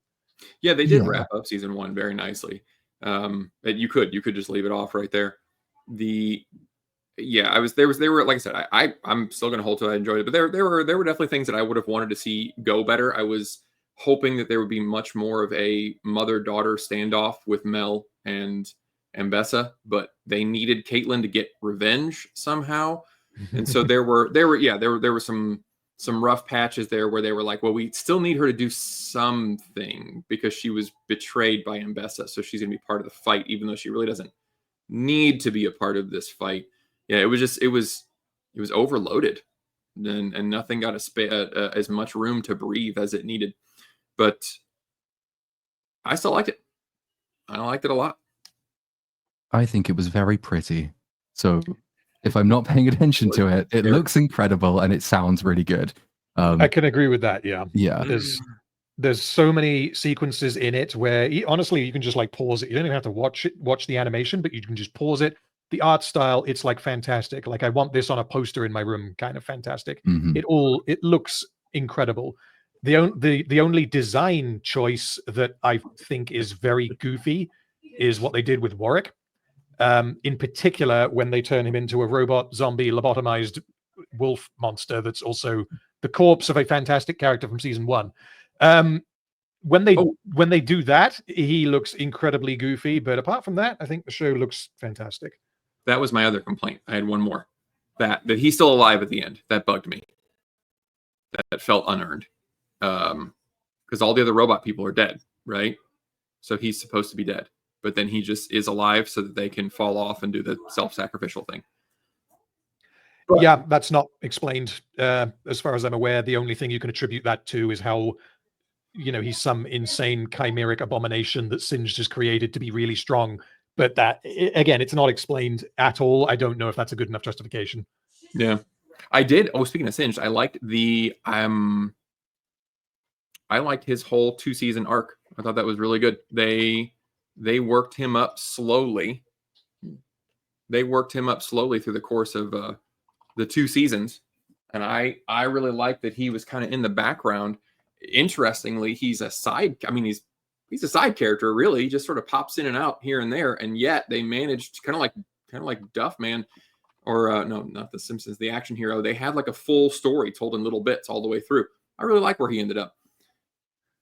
He confuses me a bit, and I think that might be because I haven't been paying him enough attention. But obviously, so we get his motive in season 2, which is trying to save his daughter. And in trying to save his daughter, he needs Warwick, and that's the plan. Mm-hmm.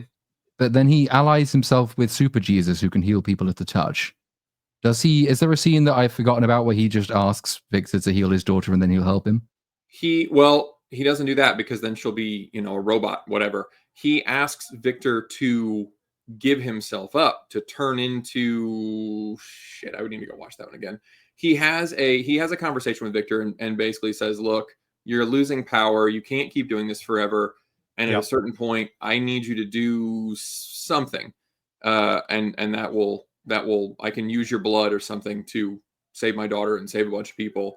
And Victor says, well, I'm going to die if that happens. And Singe is like, yeah, that is going to happen. But I need your blood. And I can create a potion that will heal dead people and whatever. And that's sort of their argument that's going on, is that Victor then decides, rather than do that, how about I turn everyone into the new evolution robot people? And how about I save people from dying instead of bringing them back to life? So that's kind of their disagreement that they have. That's why Singe shows up at all, is to try to convince him to give up his blood, basically. The bit with I understood to happen. The bit with Singe that threw me is, again, he wants to resurrect his daughter, who, if not is literally dead, she's like comatose, she's brain dead, so naturally he uses a corpse to create a giant robot wolf zombie that then he sends on a rampage for no discernible reason. I can't work out why he did that. It doesn't seem to have anything to do with furthering his goal, but he has to do that in order for kind of the emotional core that was the first season, for those two characters of Vi and Jinx to reunite with Vander, because by revealing that he didn't actually die, it fundamentally changes their relationship, which was rushed as hell, but I can see what they were trying to do. So the fact that it was Vander, and the fact that this creature that Singed has created seemingly as like a proof of concept test dummy to see if he can reanimate flesh. That thing also being Vander, and that thing also being this insane killing machine. That's like a Venn diagram that shouldn't overlap at all, but it overlaps perfectly, and it has to overlap perfectly in order for the plot to happen, because Warwick he's not in season 2 that much, but he is tied to so much of what ends up happening with the other characters. Yeah, well, he drives a lot of it, and Dearth is correct. So he had Warwick come to the prison as that proof of concept, because he doesn't ever try to escape prison. He allows him to come and rampage and do all of that, and that's why he rubs his hand on the bars and lets the blood trickle all the way there, because then that's how they walk up to his cell, and they're like, oh, obviously this thing was tracking you down. And they throw him in prison, and then he knows Ambessa is going to come back later and want to work with him, and he's ready to cut a deal. So yeah, that was all to get noticed, so he could get access to what he needed to make, what he thought he was going to make the life-saving solution, or whatever that was. I like how that plan relies on him knowing that Ambessa had plot armor, because if she's standing on the roof and Warwick has to go straight through her to get down there, everyone else dies, but she doesn't. Fantastic. If he wanted to do that, because that's definitely possible, but if he wanted to do that, then the way that he does that should be to go up to one of the many security checkpoints that are in the Undercity and say that he wants to speak to Ambessa. And if they're like, no, then, I mean, he's Singed. I'm sure he can work out another way to get thrown in prison and end up speaking to Ambessa. Sending your giant robot zombie wolf on a rampage is more likely to get him killed personally, because from what we see, Warwick is hunting him because it's his blood, and it's only through complete blind luck that doesn't end up happening, because of the interaction with Jinx, who Singe didn't know was going to be there. And as it just so happens, Warwick should have also killed Ambessa during that sequence, but didn't because it happened off screen, which is it's a trick that they used repeatedly in Rings of Power, and I never thought that I would be comparing Arcane to Rings of Power in an unironic manner. But off-screen character development and off-screen plot armor, character surviving because the camera was pointing in the direction. That shit did not happen in season 1, and it's all over season 2. No, that's a good point. Ambessa should have died on that one. That is a solid point there. She just sort of is on the side and rolls over like, damn, that beast really got us. Well, also, I just remembered as well, that whole sequence is completely fucked logistically, because what happens is Warwick arrives at the prison and walks through Ambessa and doesn't kill her, goes down into the prison where Jinx has just released all the prisoners. So the prisoners will have gone up before Warwick went down. Warwick encounters the prisoners and doesn't kill any of them. And then after Warwick has met Jinx and they're like, "Oh, you're actually Vanda. Let's leave and live happily ever after." They get back in the elevator, walk past Ambessa, wait for the cable car, and get in it, and she's just there like, "What are we doing?" Like, that must have happened because there is only one way in or out of the prison, and we see them elsewhere the next time in the next episode. So they must have gone past Ambessa because she did not leave. It's little things like that. And like in season 1, there are silly like little logistical things where you watch it and you're like, how does that work? Like, how would this character know how to get here? But then you end up digging into it and it's like, okay, that's actually a lot more plausible. Whereas in season 2, as soon as you start applying any amount of scrutiny to the plot, it just disintegrates. I can't argue with that one. It's not a great plot. Sad. Yeah. One thing I am slightly hopeful for, as much as I dislike season 2, is they're doing other spin-offs, and we already know that these writers are able to write something that is incredible, which was season 1. So if the reason why season 2 is badly written is because of external factors that were beyond their control, like, for example, Riot Games looking over their shoulder and saying, "Hey, change this," like the CCP in that episode of South Park. Like, if that's what happened and it was truly out of their control and it led to a very rushed project where the storytelling is not as good as they knew that it could be, then maybe that won't be a factor when they end up writing the spin-offs. I don't know. My concern with that, though, is that even accepting that, there are so many decisions that they didn't have to make and still did. I can understand. I think it probably was a huge bone of contention and did distort their plans when they were basically told you're not allowed to kill off basically any main character. That feels like the kind of thing that might completely fuck up their plans. And if they were then told that effectively to restructure any ideas they had, that makes a huge amount of disruption. But then you still have to do a job and you still have to try and make certain things make sense. And what you shouldn't do, just as a basic act of self-respect, is lines like, "Oh, where's Jinx? Caitlyn wanted to be here to tell you herself." Long pause, and then, "Oh, she's been arrested." Like that kind of horrible, shitty, cheap bait and switch because we know she's not dead, but they want to drum up the tension. That's not explicable by studio interference. That's just them doing a really, really shit job. So I would like to be optimistic and say, yeah, left to their own devices again, they could recreate season 1. But they don't seem to be very good at operating under external constraints if that is what they are doing. Yeah, I think there must have been external constraints, but we don't definitely know what those are at this point. We can only speculate. So yeah, it's up in the air. Honestly, the only reason why I'm even saying this is because of the amount of goodwill that season 1 has given those writers. Yeah. In my view, and I'm not yet willing to completely write them off as a result of season 2. But like you say, if they have the same pressures on them for the spin-offs, then it's fucked, probably. Well, that's the thing, because I don't know, it's hard to say. I'm split between being more angry than usual and less angry than usual, precisely because of the goodwill that season 1 brings up. And season 2 itself plays off of that quite a lot, especially as episode 7 is the one where they go to the alternate timeline.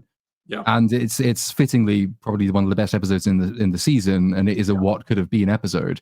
But all of that is based on work that the season 1 writing team had done, and nothing about that was based on anything season 2 had done.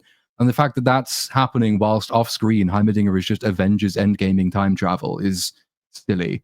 But it still shows you how much affection there is for these characters, that it's automatically one of the most engrossing episodes in this season. Is that this is just time spent talking to characters who are talking to each other about basically quite banal things, but that's still more characterful than anything else we got. It's going to be tricky if I do end up doing a video on this. You are doing a video on this, aren't you, Random? How's that going? I currently have about 35,000 words of notes. Fucking hell, yeah. That's how it's going. So, I was meant to be taking November off after doing Rings of Power, but Arcane Season 2 happened. So, I'm going to kind of put it on the back burner for a little bit because I need to finish with Rings of Power, and I'm not going to drop Arcane in because then I will never finish with Rings of Power. Yeah. So I also think that Arcane Season 2 is something that I need to let sit for a little while and then come back to with a fresh brain after Rings of Power has bleached it. So that I can work out in a less of a knee-jerk reaction to things that I don't like and kind of work out, okay, how bad actually is it? I think you're going to come back to an 8. I think you guys are going to be an 8 with me. That's where you're going to be at. I'm telling you, you're disappointed because you were expecting an 11 or 12. And I understand that. Like, you're not wrong to expect that. It was rushed. And that if we're talking about speculating on external forces, I think if Riot forced them to do anything, it was, we want more of our magic systems. We want more of like the gamified type shit. And yes, you can feel that a little bit in the dialogue. Like when Smeech is about to poke Jinx's eye out and he says like, you long range people, that's your big weakness, but I like to get up close. And it was like, this is the most video game dialogue. Like it felt like somebody said, hey, really make sure people know it's a video game. So that feels like a Riot job right there. And that would lead me to believe that they were thinking, yeah, we want Black Rose because that sets up the spinoffs we want. We want to go more into the Arcane because that sets up more of the spinoffs we want. And adding in those magic systems that are not able to be explained causes everything else to be rushed. So if we're trying to give them a crutch by saying there's external problems from Riot, that's what I would think, is that they wanted to put too much in it and then you didn't have time for anything else. And then they also needed a sex scene to be in there. And my god, that scene! I was laughing all the way through that.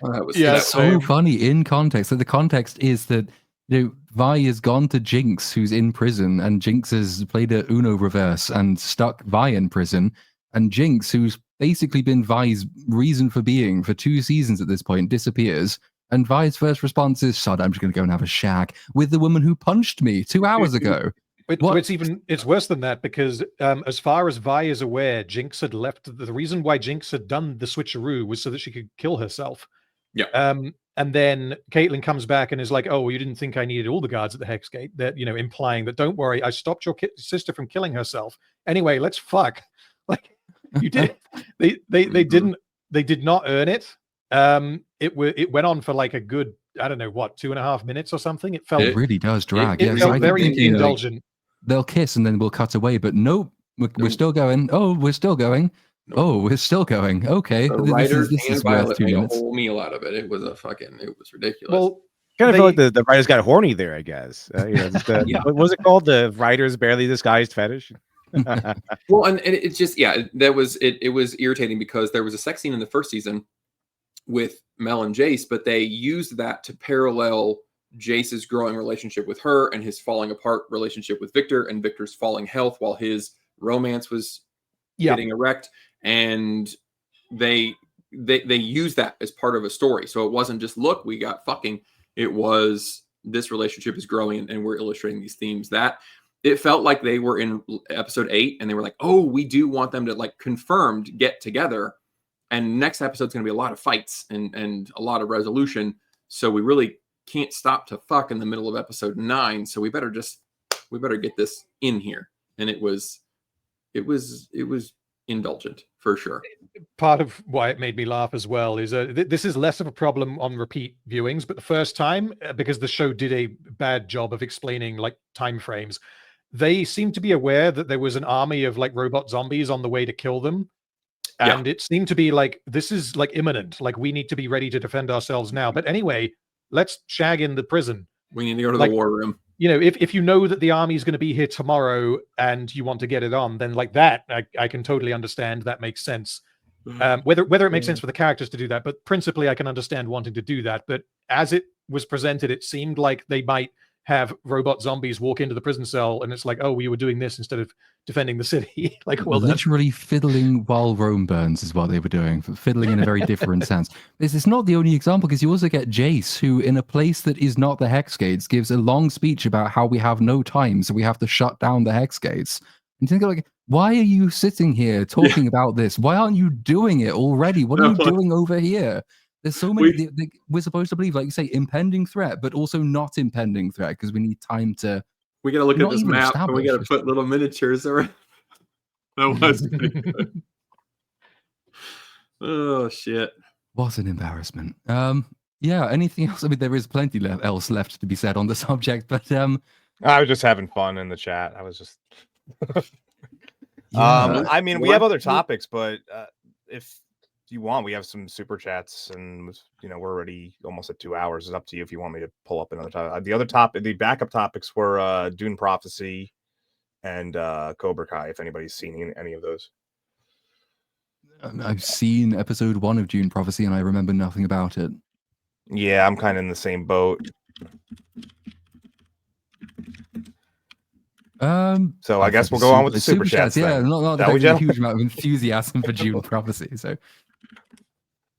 I want to bitch about How to Train Your Dragon at some point. Yeah. Yeah. I mean, if you want to do that, I wasn't able to add a slide post. It didn't add it to the slide. So if you just want to go, I don't need a slide. I'm just angry. I'm not angry, actually. I'm not even, because that would imply that I give a fuck.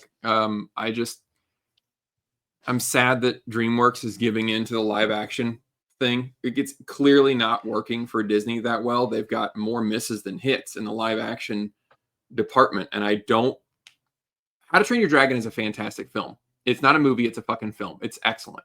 And what are we doing? How old is that movie? Does anybody know? When did that come out? 2014, I want to say. So you're going to, you know, the novelty of Excuse me, it was 2010. It was earlier than I thought. I mean, that's still not far enough away to be like, we need to do a remake of this. It's still very relevant. It still looks good. It totally holds up. The novelty of doing one of the older cartoons like Pinocchio or something, I understand how that kicked off the craze, because look, these are old and they were very simplified animation. Let's do a live action. That'll be fun. It wasn't, but they kept, you know, hammering at it anyway. And I thought that DreamWorks would have seen that and thought, maybe we don't want to risk it, especially with one of our best films. Like if you want to do a live action, I don't know, fucking Trolls, or yeah, fuck Trolls all up. I hate that movie anyway. I don't care. And what I don't understand about How to Train Your Dragon, because one of the big things in the marketing is they're like, look at these side by sides. Look at how it looks just like the original movie. So you really got two options. One, they just frame for frame remake this movie, but with live actors. And my question is, what the fuck is the point of that? Why would I want to watch that? And then your other option is they slightly change a bunch of shit and do a little bait and switch. And then my question would be, why the fuck would you do that? So either way, this movie has no reason to exist in my mind whatsoever. And I actually am more angry than I thought I was going to be about it. I'm pissed that they're doing this at all. All right, I'm good. I feel cleansed. I see. I've still never even seen the original, so I figure I'm behind on this topic. But it's outstanding. Originals are very good. Personally, I always preferred Kung Fu Panda, which I don't know if that is heretical, but How to Train Your Dragon is very, very solid. It's outstanding. It is very, very good. I'll add it to the list. See what we on got. that note, yeah, I guess super chats, and we can wrap up. We are doing Bad Guys 2, so that's redeeming. I'm excited. Bad Guys 2? They should have called it Badder Guys. Like they should. Yeah. I'm a little. So I haven't read those books, so I don't know exactly where that's supposed to go. I'm nervous with what they could do with that, given the proclivities of Hollywood right now. But I have more faith in DreamWorks than they probably deserve, but I'm going to keep it. I'm optimistic with DreamWorks. I'm a fanboy. So I'm going to have my fingers crossed and I'm going to go see it. I bet it's going to suck. If I go in thinking that, then I'll just be pleasantly surprised. Yeah, so it's yeah. So there you go. There you go. I've tried to like train myself to go in like a 0 slate now, because if I go in with any expectations, it changes my. I feel like it changes where I'm at with the movie. If I go in, well, more like how to train yourself for low expectations. Am I right? Yeah, I guess. Sorry, super chat. Yeah, I've been here. I just didn't watch Arcane, so I've been hanging out in the background. TGV Monster for $5. You think we should do more sympathetic villains? How about the story about a kind hotel owner, H.A. Holmes, who was really just bad at guest service? It's really bad, I guess. All he wanted to do ever was just make a hotel where everyone can have a good old time, and he had a gimmick going that put himself above, as head and shoulders above the rest. And he was just misunderstood. Good old H.H. Holmes. Zodlander became a YouTube member on Little Platoon's channel here. Welcome. This one I missed before. We probably could have made a shit ton if I would have saw this earlier. Let's go back to talking about Wicked. Let's go back. I'll pull up the slide again. I did see this when it came in. Yeah, Wiznilly P for $5. How much to get you to stop talking about Wicked? Going forward, I am highly susceptible to bribes. So just so everybody knows. Do you want me to say that Arcane season 2 was like a 9 out of 10? Would that get? Yeah, well, I was in the chat trying to saying that you would raise the score if people didn't start. I saw you auctioning off kicking me. Honestly, smart play. Look, get your bag. Hey, for $100, I would have did it. I don't blame you.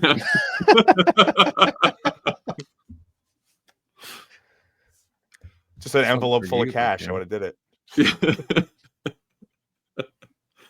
Oh man, this one's for you, my friend. Wiznilly P for $5. Platoon, is playing the trumpet the gayest thing you've ever done? Not quite. I mean, arguably, it's close, but it's not quite. No.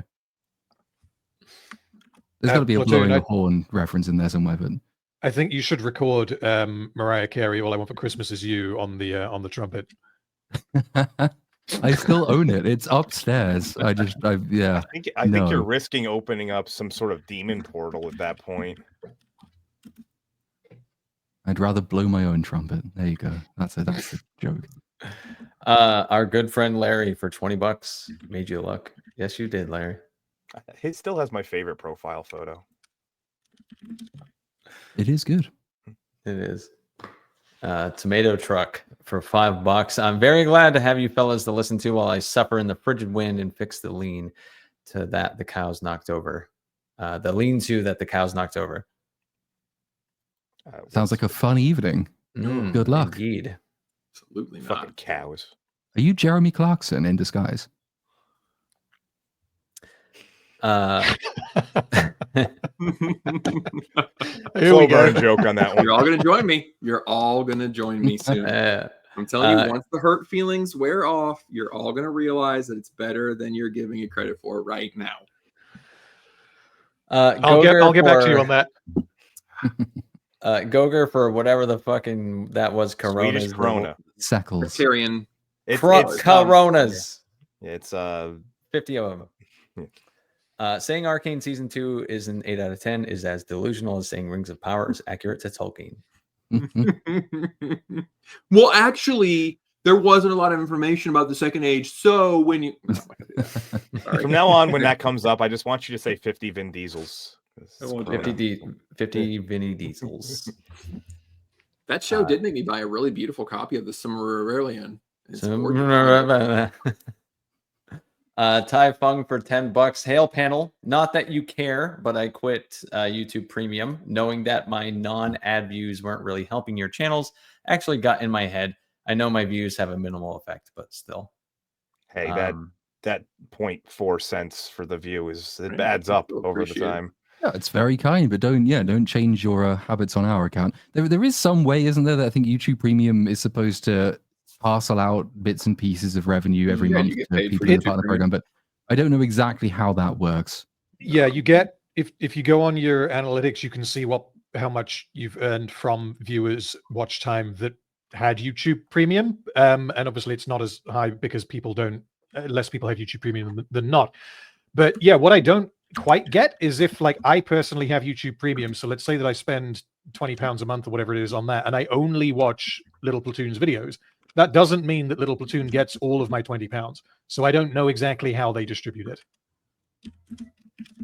Nobody knows how YouTube does anything really. We all just have very educated guesses. Well, we should we could run a little experiment. If everybody with YouTube Premium just watches my videos for a month, we could see what happens. I think that sounds like a good experiment to me. Yeah, it's not like Twitch where you have like a patron subscriber person that you give your $5 to or whatever, but I don't know. I'm sure YouTube has it buried somewhere. Last one. No dice for $4.99. Fake monies. Reminder to watch Gun Fam, the Universal Century in particular. That is the Gundam Universal Century. Okay. I concur. Yes, you should do that up to a point. There are some things you can skip, but as a rule, it's good. Unless Gun Fam is something new that I'm not familiar with. That was all of the super chats, by the way. Rightio. Well, that brings us up to the final bit where everybody sticks a plug in their shit. So we shall go in. Can you play the graphic, Dark Hour? Come on. I don't have it on this. This isn't my. God damn it. We will go. Let's vary it up. We're going to go counterclockwise because we're a radical stream. Literature Devil, thank you for coming on, sir. What is coming up with you? Where can we find you, and what are you working on? Oh, you can find me on Literature Devil on YouTube.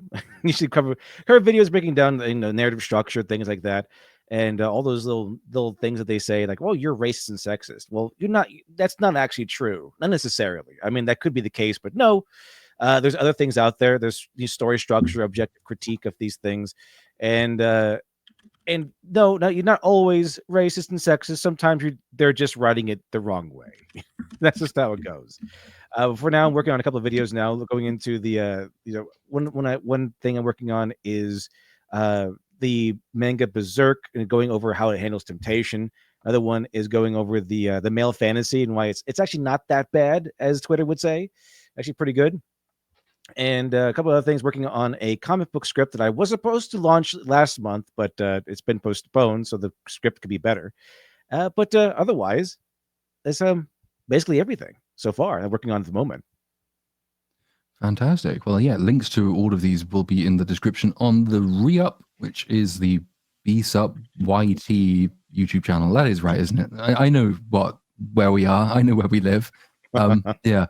Greg, whenever you're not having awful arcane takes, where can we find you, and what are you doing? I'm gonna make them even harder now. Friday, I'm gonna continue my dissection of how crazy of a person Leslie Headland is. That was one of those weird ADHD rabbit holes that I got into, and I just was gonna throw a few of her weird quotes, and then the more I read, the weirder it got, and now it's 3 videos, and the second is coming out Friday at 10 a.m. American Central about her comments on morality and how she thinks the bad guys are actually not bad, and it's going to be a fun time. Yeah, is that the one where she was talking about how she was on the treadmill and stuff, and like she was like, her wife told her to imagine that she was. Is there something about like she wanted the Sith to have the power to be themselves or something? Yeah, pretty much. They wanted to be themselves, and well, she was using Khmer as her own insert to say what she wanted to say, and then at one point she compares him to the original rebels because they were countercultural and he's countercultural, so they're kind of like on the same level. Really, they're fighting the powers that be. Want to be free to use their power as they will, which is they want to use it. He just wants freedom. To murder people, whatever, freedom. We all want freedom. And the Jedis are bigots because they don't let them do that. Yeah, the Jedi are really actually the bad guys. You guys none of you really knew that before, but the Jedi are actually really horrible. They're the baddies. So yeah, they've been trying to do that for a while now. So good old queering of the Star Wars galaxy in full momentum. Random, what is coming up with you? Yeah, well, I am basically what I alluded to earlier. So currently I'm streaming God of War Ragnarok, which is quite fun. Other than that, video-wise, I'm working on... I mean, the next 3 videos are going to be really, really long, so I don't know how long they're going to take, but final autopsy video for Rings of Power Season 2. What the hell went wrong with Arcane Season 2? I not yet decided on a title, but that's going to come afterwards.